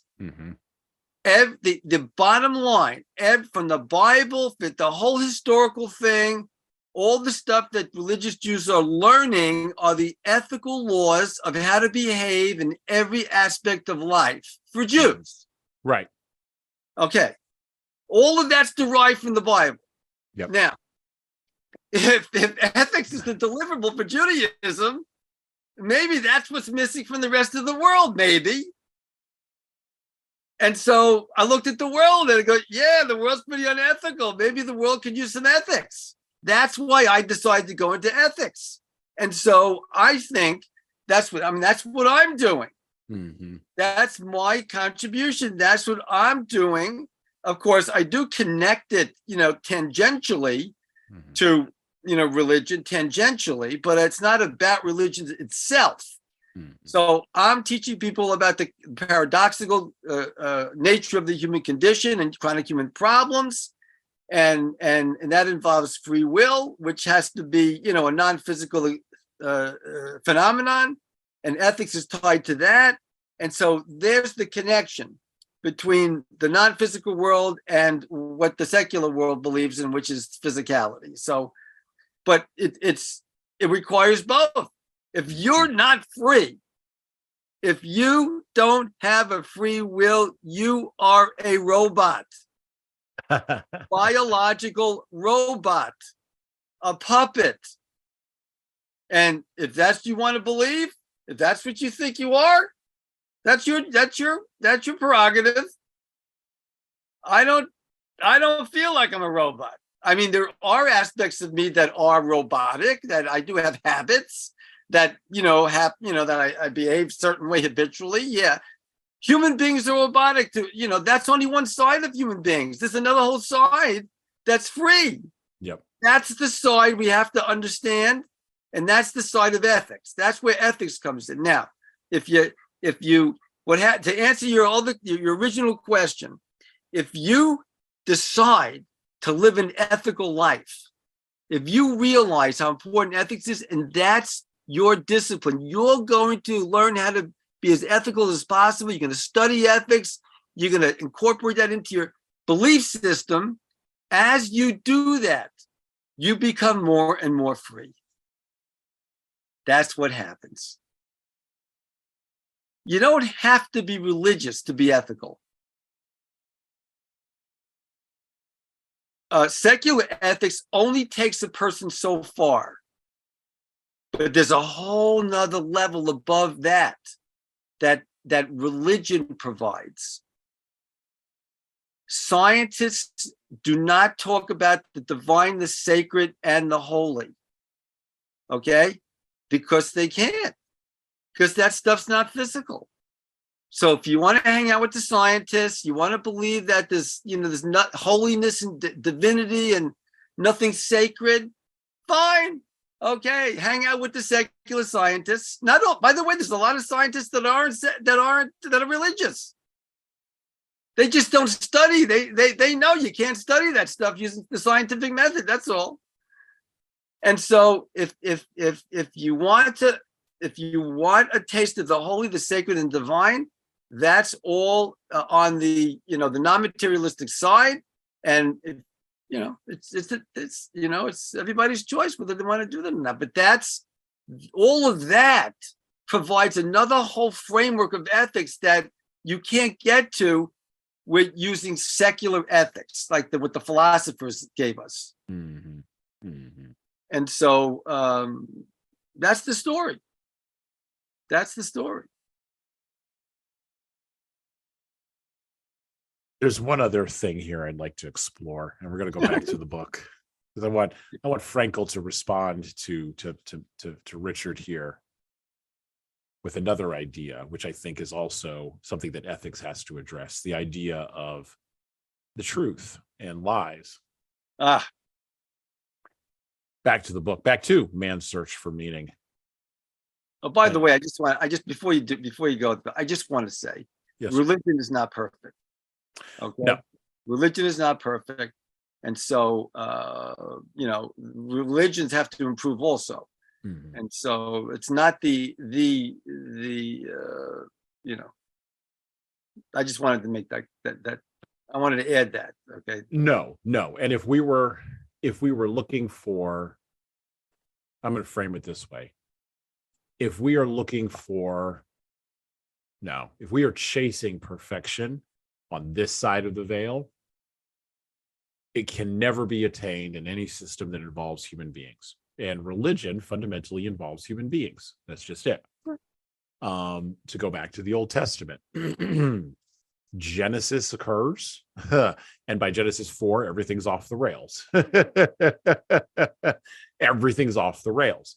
And everything's been off the rails ever since Adam and Eve, no matter what you may think of that as a literal conception, even as a psychological conception, right?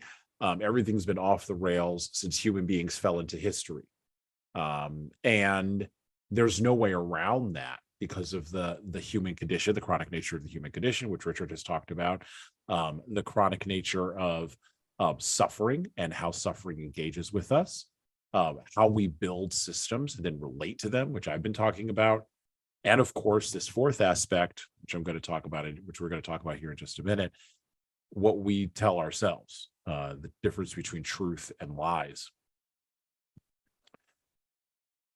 Like I said, back to the book.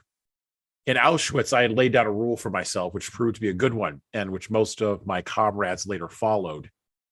I generally answered all kinds of questions truthfully.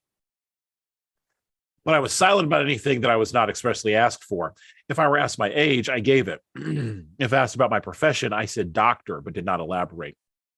The first morning in Auschwitz, an SS officer came to the parade ground.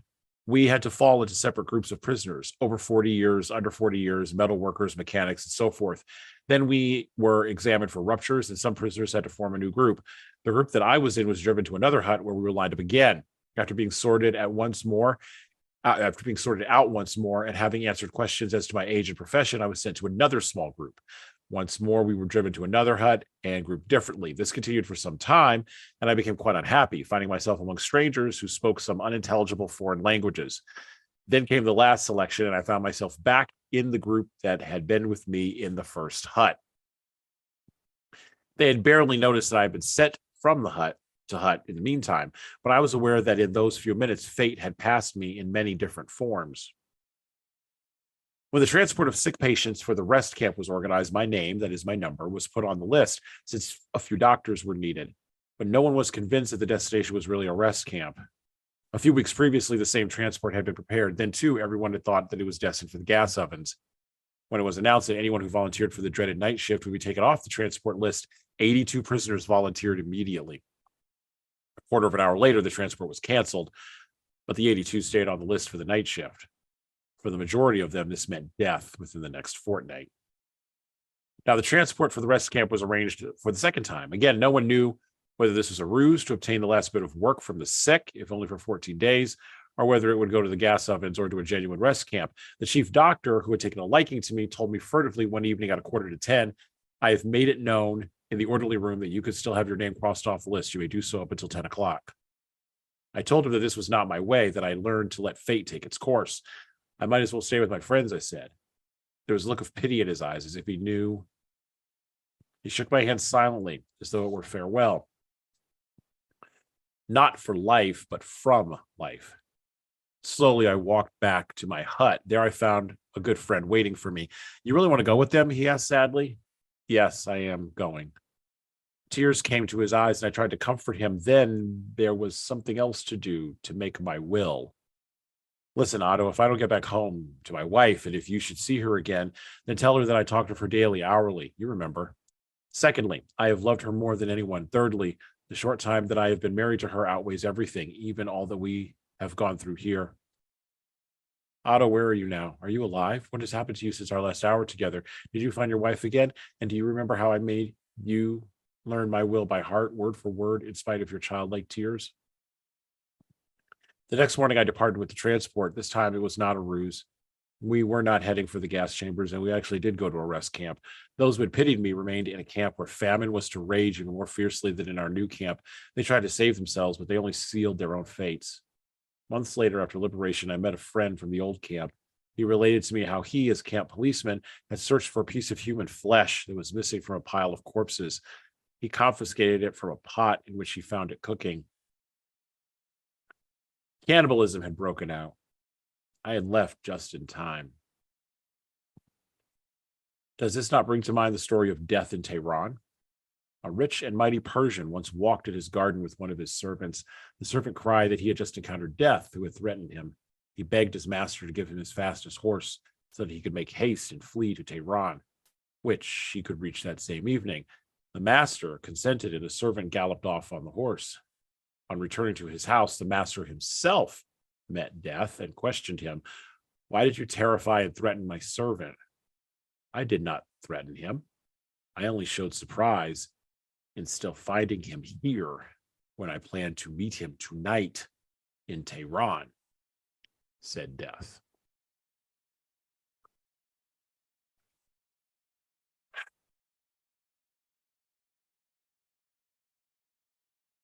In Auschwitz, I had laid down a rule for myself, which proved to be a good one, and which most of my comrades later followed. I generally answered all kinds of questions truthfully. Alexander Solzhenitsyn talked about the truth in the Gulag Archipelago and how the entire Soviet system was built on a pack of lies. Václav Havel, in another book, which we have not yet read on the podcast, but we will in the future, The Power of the Powerless, he was a Czech writer, and he initially believed in Marxism and socialism, and then he saw the lies that Marxism and socialism were built on, and he wrote Power of the Powerless, or The Power of the Powerless, understanding that, well, while the system that they were in Marxism was characterized as a dictatorship, it was actually built on a metaphysical foundation of lies and lying. The East German Stasi, at one time under communism, claimed that well over 40% of the population in East Germany was a spy for the Stasi. By the way, those were the folks that could get you sent to the Gulag for a 20-year bit.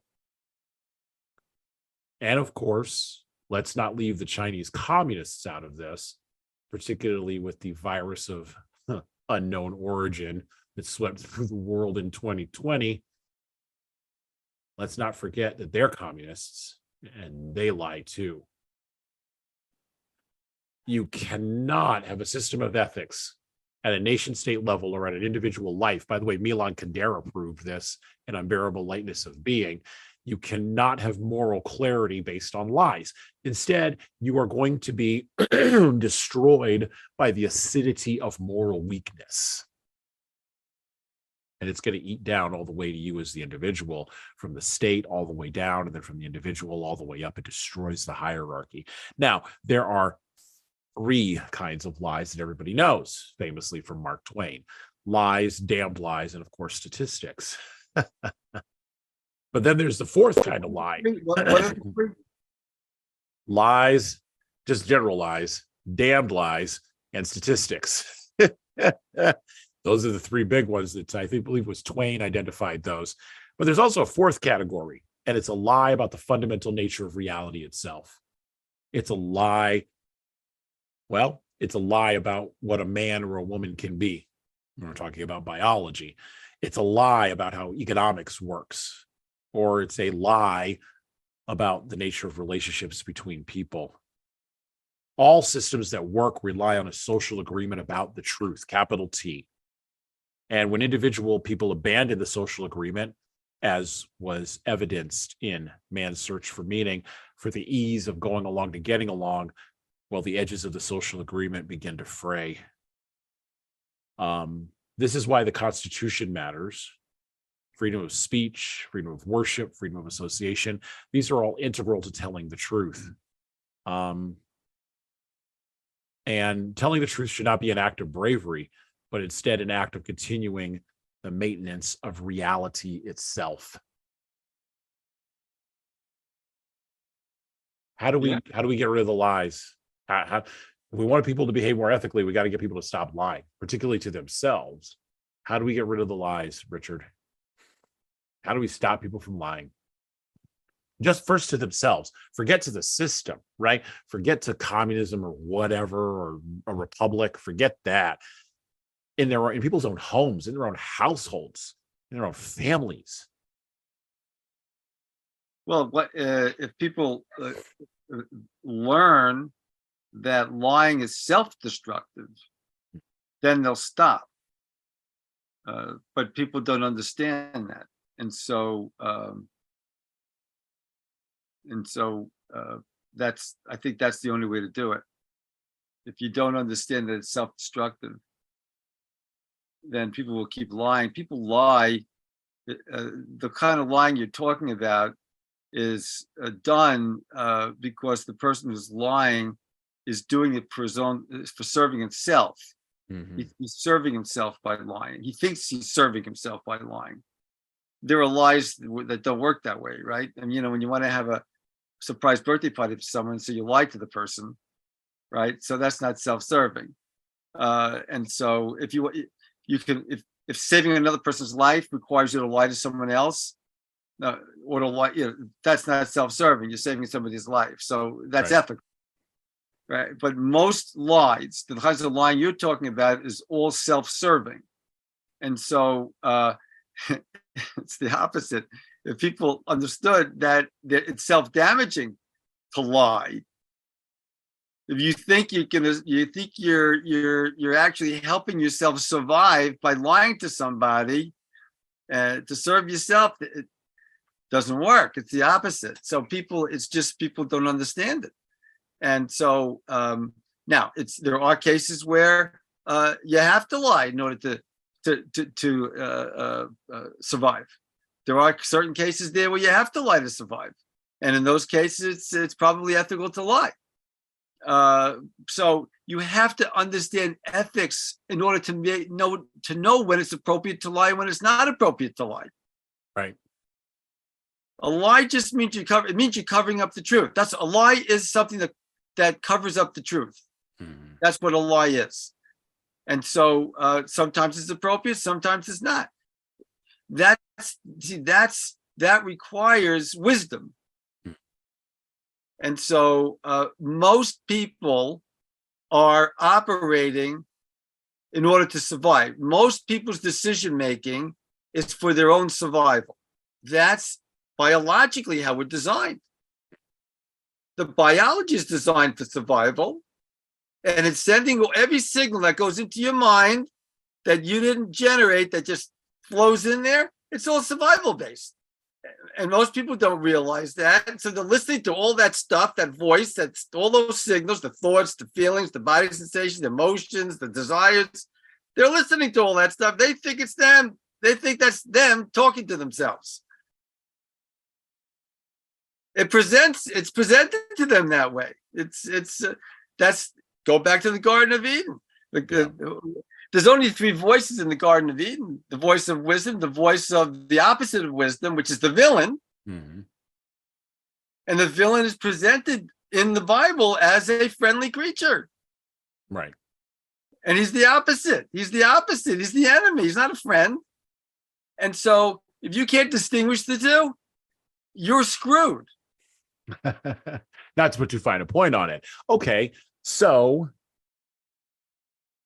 both Solzhenitsyn in the Gulag Archipelago and Havel in Power for the Powerless and Frankl in Man's Search for Meaning both circle around the same idea of telling the truth, right? So when Frankl says, I decided I was going to answer all questions truthfully, the ellipsis on the end of that is, even if it led to my death, which it very likely in a situation like that, like you're going, I mean, the tension, am I going to the gas chamber today or not?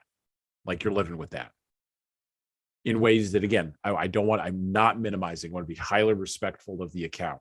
We cannot imagine that kind of terror and constantly living under that kind of terror because we have nothing like that right now. As bad as things might have been during COVID, no one was getting put on trains and put in ovens. Exactly. So let's all be real here for a minute. However, there is a discussion to be had and an argument to be made that what gets you to the trains and gets you to the ovens is a series of lies. Lies that are told gradually, that whole smash mouth incrementalism thing, and that are believed gradually and then are acted on gradually. The most important thing, other than committing to tell the truth yourself, I think, is if you see a lie or hear a lie, you confront the lie. And of course, when you confront the lie, you confront the liar. People struggle with this. What advice do you have for folks, particularly for leaders? Because leaders are the ones that are typically, they have this responsibility foisted upon them, right? I can think of many times when I've been leading groups and a person in the group will come to me and will say, hey, Richard, or hey, Bob, or hey, John, or hey, Amy, they're doing this thing and it seems pretty deceptive and good luck. And then they sort of hop, skip away into the verge there, right? Like Homer going back into the shrubbery in that meme, right? And they expect you to solve the problem. And congratulations, they've handed you this, they've handed you this thing that you now have to be accountable for. How do leaders in situations like that, how do you confront liars? And actually that was really hard for me, because if I didn't hear the lie, I'm getting a third report of the lie. Now I have to separate that out from rumor and gossip and myth and storytelling. I have to go do investigation. There's all these steps I have to do. And at the end of the day, I still might not find out the capital T truth. And I still got to go confront that person. So how do leaders confront liars? Well, I'll tell you how I do it. First of all, a true leader is serving his people. That's his purpose, is to serve. And when you serve your people wholeheartedly, they will serve you in return, naturally, unless they're, unethical. Mm-hmm. Now, so if you know that somebody that you're dealing with, you're a leader, so you're dealing with somebody, I'm assuming they're either reporting to you directly or they're somehow they're in your organization. So I know that person, if he's resorting to lying, his life is not, he's in trouble. Mm-hmm. He's in trouble. And so I would invite him into my office and I would sit down with him. And coming from a place of compassion and empathy, and kindness and service, I would start to talk to him about what it is that, I'm observing. And I will, as he responds to me, I will get a sense of whether this person is someone that I could coach, someone who I could, coach. Basically, you can't coach someone unless they're willing to be coached. So you have to ask the person, unless you already have a relationship with them such that they're open to your coaching, you have to ask them for permission to coach them. So I would ask the person, I'd like to coach you if I may. You're in my organization. I at this point I have, I'd like you to remain in my organization, but I feel the need to coach you because I'm observing something that I think you need some coaching on. And if he says, fine, sure, then I will then proceed to do that. And so that's how I would confront someone who I think is lying or is a liar. If the person's behavior doesn't change, if I don't observe a change, then I would probably terminate the person. Now, Donald Trump, he had a different technique.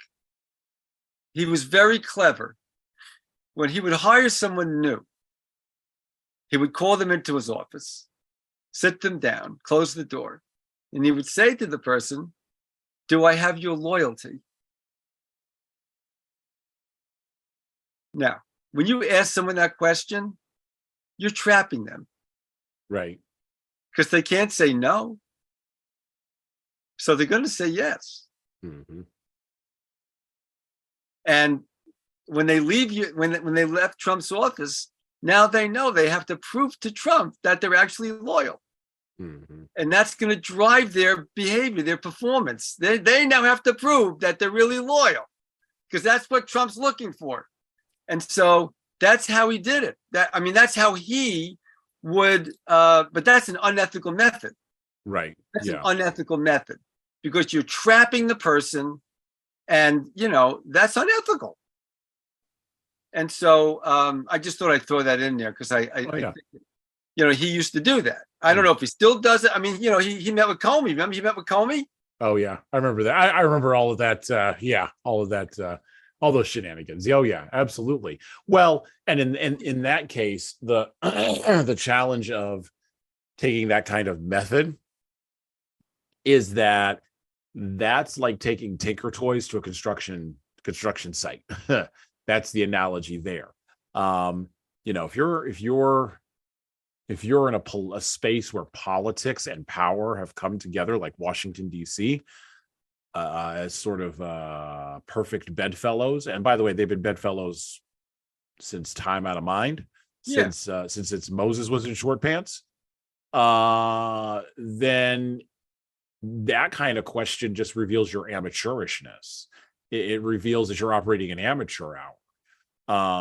And of course, a guy like the FBI director is going to go out and do something different. Of course they are. When he does that to people, he observes their reaction. Right. That's why he does it, because it's a trap, and he wants to see how people deal when they're in that trap. He wants to see if they're really loyal. So that's what he did. Now, when you ask someone for permission to coach them, right, you're doing the opposite. You're giving them a choice. You're saying, "Look, I want to coach you. May I coach you?" Now, if the person says no, the person could say no. So in a sense, here's something very interesting.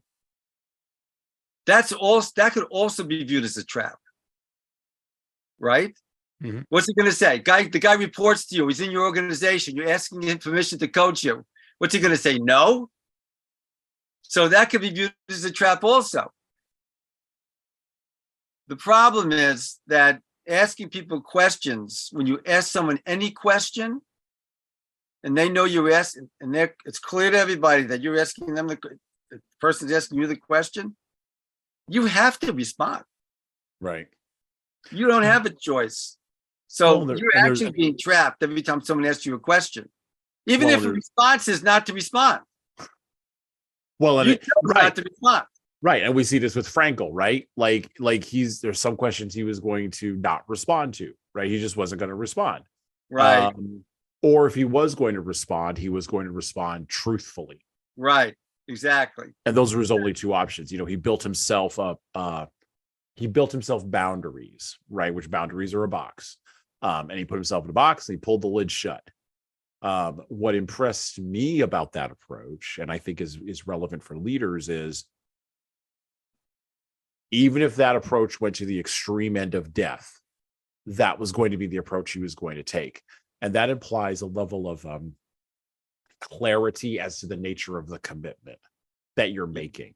And I think a lot of leaders struggle with understanding the clarity of the nature of the commitment they've made when they declare themselves or when they are declared by the organization to be leaders. Exactly. I totally agree with you. You have to be willing to be fired. Okay. You have to be willing to, if you're going to be a leader, you have to be committed to the truth. You have to be committed to serving people, even if it results in you being fired. That requires courage. To be ethical in an unethical world requires courage. Boom. That's it.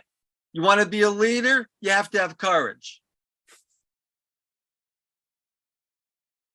We in the training stuff that I do around leadership development, and I even wrote about this in my book, 12 Rules for Leaders, which you can pick up everywhere. It's available out. Been out since like April. You can go get it. That's the pitch. We talk about the 3 C's, right? So I built this framework for understanding communication because a lot of the lack of clear communication comes from a lack of clear thinking, and a lack of clear thinking then leads into a whole bunch of other problems for leaders. Anyway, the 3 C's framework. The first C is clarity. You need to be clear. Clear in your own thoughts, clear in what you're thinking. The number of leaders that I consistently encounter who lack clarity in their thinking is kind of stunning. Yes. It's insane. But then the second C that you have to have is the ability to be candid.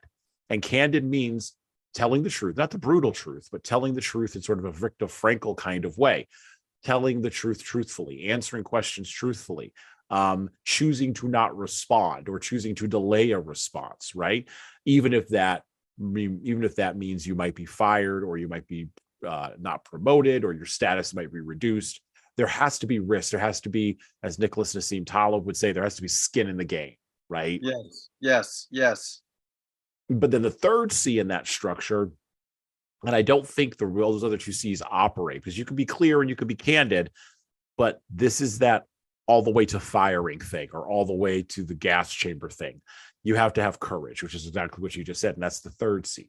So those are the 3 C's of leadership communication. And we've built an entire model based off of that, that we use. We don't overlay it atop ethics, although we probably should. But that framework exists to provide leaders with a roadmap for how to think about confronting liars. Yeah. The world is hard and dangerous. Yeah. You have to have courage to engage the world if you're gonna change the world. Right. There's no 2 ways about it. Well, and leaders should probably be focused on changing the world. I want to talk a little bit about logotherapy as I sort of round the corner here. And so back to the book, back to Man's Search for Meaning. We're going to move along from Frankl's experiences in a concentration camp.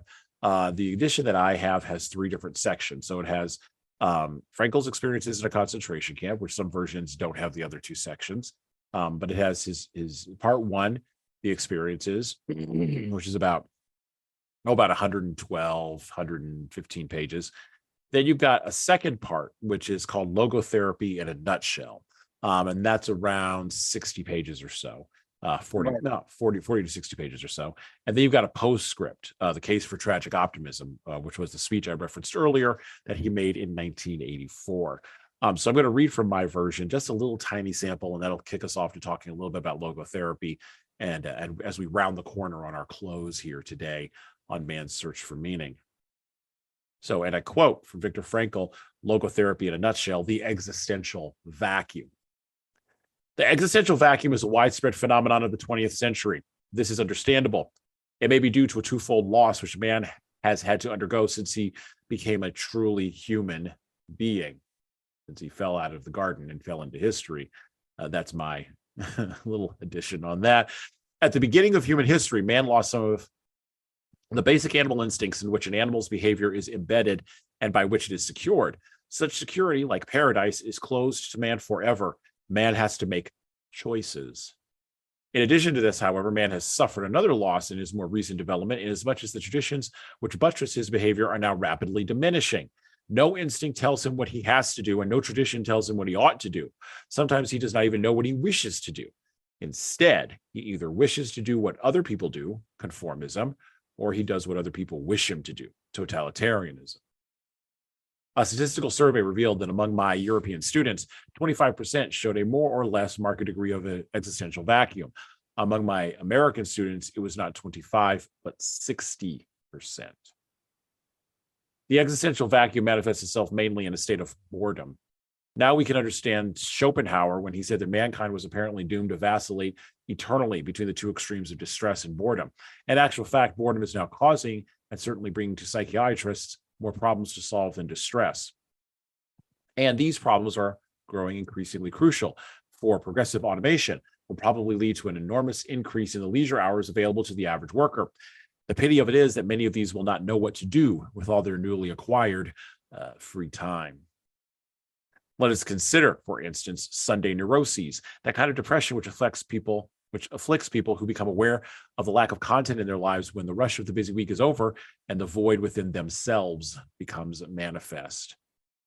Not a few cases of suicide can be traced back to this existential vacuum. Such widespread phenomena as depression, aggression, and addiction are not understandable unless we recognize the existential vacuum underlying them.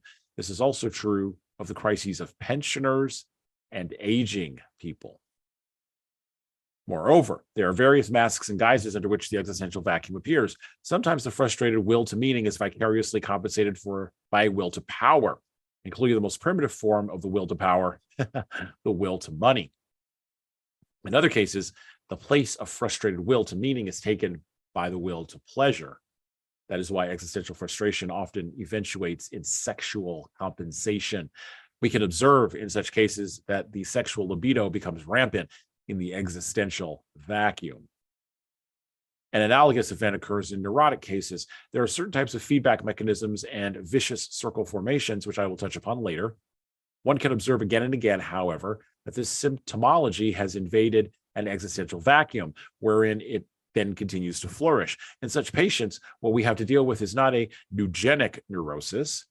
However, we will never succeed in having the patient overcome his condition if we have not supplemented the psychotherapeutic treatment with logotherapy. For by filling the existential vacuum, the patient will be prevented from suffering further relapses.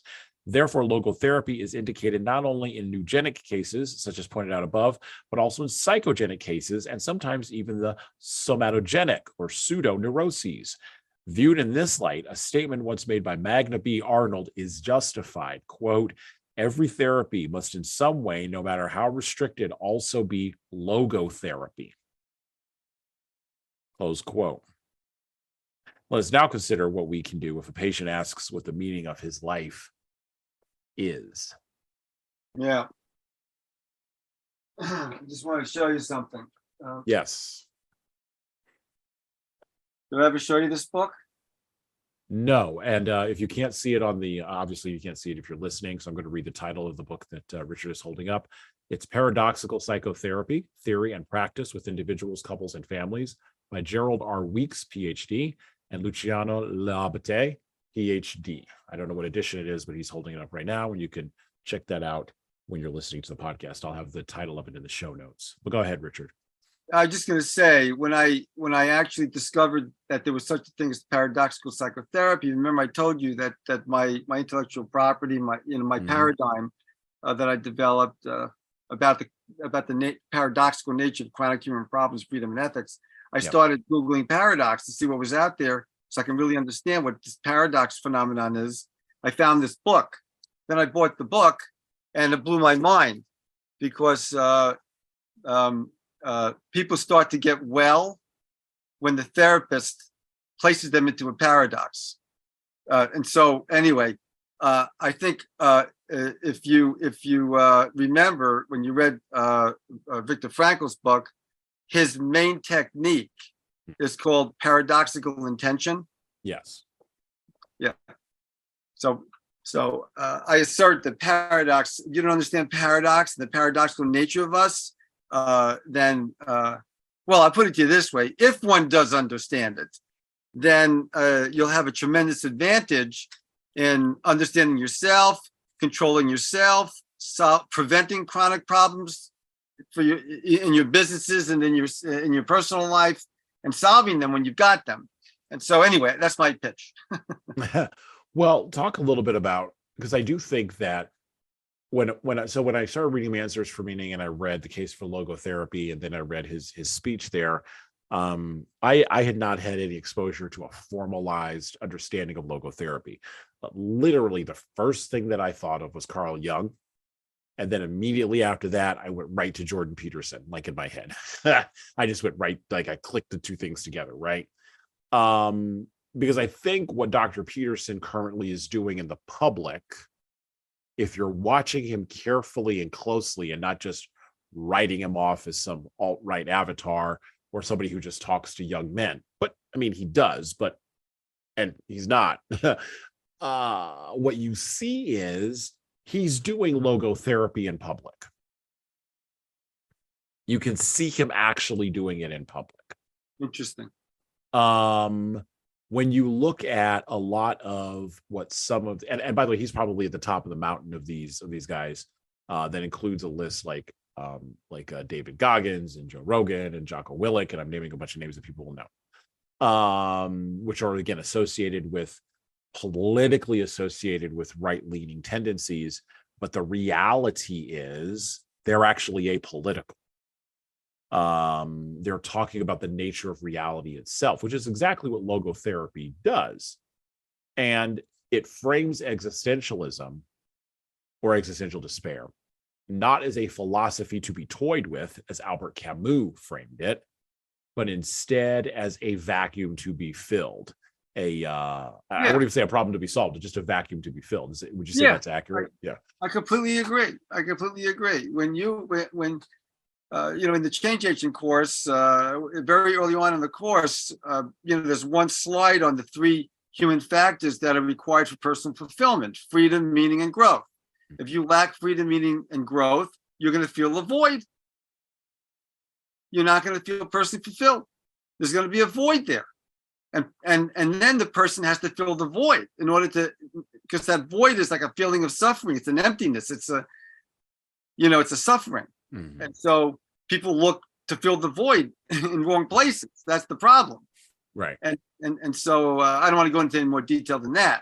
No. But I totally agree. There's a void there. Exactly. You got to fill that up with meaning, with something that generates mening. And well, I want you to talk a little bit as we turn the corner here, because we're at the close of our time together. And I want to thank you for coming on the podcast and talking passionately with me about Frankl, about meaning, about ethics, about evil. Sort of wandering through my brain battlefield as I sort of wind through these different concepts, and as we try to bring meaning to leaders, right? Try to get them to understand ideas that I think are having a direct material impact on them right now. I just want to offer you the opportunity, if you'd like to do some R&D with me. We could do a project where we teach some of your clients the change agent and see how that impacts their effectiveness as being a leader. Well, let's talk about that offline. Absolutely. That's a great idea. For those of us who are listening, though, to the podcast, how do we get engaged with the Change Agent course? What is that? And how can that help leaders stay on the path? Why don't you go ahead and talk a little about that? And we'll have links to where you can get a hold of Richard Messing, Cotel Group, the Change Agent, and all that. But talk a little bit about that here as we close. Sure. So the Change Agent course is offered as a program through the Cotel business community. And the Cotel business community is at Cotel Business, Kotel business.org. If you go there, you'll see the landing page, and then you click on programs, and you can read about the Change Agent course. It's free. It's free to become a member of the community, and it's free to take the course. So I already talked about, what the course is about. I don't want to go into that again. And so I'll provide Hassan a link to a one sheet on the course so that you can read about the course. Awesome. Yes, we will have that link in the show notes below the player of this episode. So you'll be able to click right on it and go ahead and take advantage of that. And of course, we will have links to all the different places where you can connect with Richard across the internet. And I want to mention here at our close that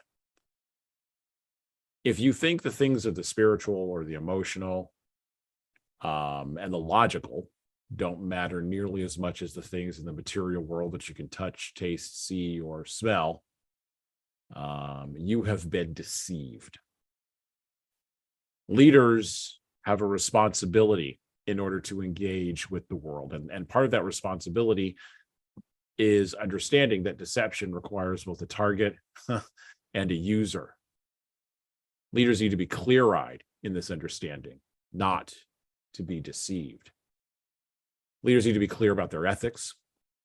They need to be courageous in their pursuit of the truth. They need to understand that it is in the small fights and the small details, sweat the small stuff, where problems, where the train can go off the track. Frankl wasn't looking to go to a concentration camp, just like Solzhenitsyn wasn't looking to go to the Gulag. But these situations happened. And I take from Alexander Solzhenitsyn here a couple of ideas that I think Frankl would say are correct. The line between good and evil runs through every human heart. It's not just the heart of our politicians or of our celebrities. It's not just the heart of quote unquote important people. It's the heart of the average human being, the average leader in the average town doing average things. Where do you think they got the guards at the gulags from, or the Nazi SS guards? The shopkeeper could put on jack boots and be a thug too. Just like the shopkeeper can put up a sign that said "Workers of the World Unite." The courage to recognize the small things and the courage to recognize how far down along the path you are, by the way, first in your own family, is the courage of leadership. I already mentioned Jordan Peterson, and so I'm going to give him a shout out again. He says, make your own bed. If you could figure out how to do that, if you could figure out how to fix your own family, if you could lead the people that are in your own house first, then guess what? You are making steps towards leading people in your community. You need a chip. You need the credibility. You need the ability. And you need to earn it. No one's just going to give you that responsibility. No one's just going to hand it to you. And by the way, you don't have an opportunity to take it. That's theft. When you stay on the path as a leader and you begin that walk in your own family, then and only then can you behave ethically, can you find meaning, and can you wind up in the clearing at the end of the path where you save not only your family, but also the community. And by extension, you become part of the solution to the problem of saving the West. I'd like to thank Richard Messing once again for coming on Leadership Lessons from the Great Books podcast today. And with that, we're out. Thank you. Thank you for listening and subscribing to the Leadership Lessons from the Great Books podcast. If you're listening to this on any of the major podcast players like iTunes, Google Podcasts, or Spotify, please go ahead and leave us a 5-star review and write a little bit in there. A couple of sentences is good enough. That actually helps us game those algorithms that I was just maybe addressing. And, of course, it helps us grow the show. Tell all your family, tell all your friends, and tell the leaders in your life that you know that need to be listening to this show that this show exists. By the way, if you want to get started on the leadership path yourself, or you know some people who need to go on the leadership path, HSCT Publishing, the home company of Leadership Toolbox and Leadership Lessons from the Great Books podcast, can help you and your team do that.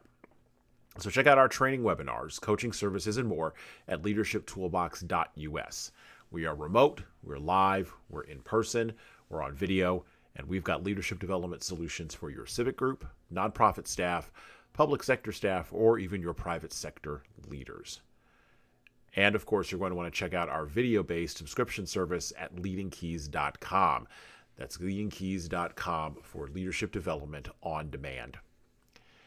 You don't like videos, you don't like training, but you really like the podcast? Well, I would also recommend reading a book. Matter of fact, I'd recommend reading my most recent book, 12 Rules for Leaders, The Foundation of Intentional Leadership. You can get that in paperback, hardcover, or as an ebook on Amazon, Barnes & Noble, Kobo, Ingram Spark, and any other place that you order books online. Finally, of course, we're on YouTube just like everybody else is. We'd love to have you help us grow the YouTube channel, so like and subscribe to the video version of this podcast on the HSCT Publishing channel on YouTube. Just search for HSCT Publishing, or you can search for Leadership Toolbox and hit the subscribe button. Subscribing helps us grow the show, as it does with the audio, just is the same with the video. All right, that's it for me.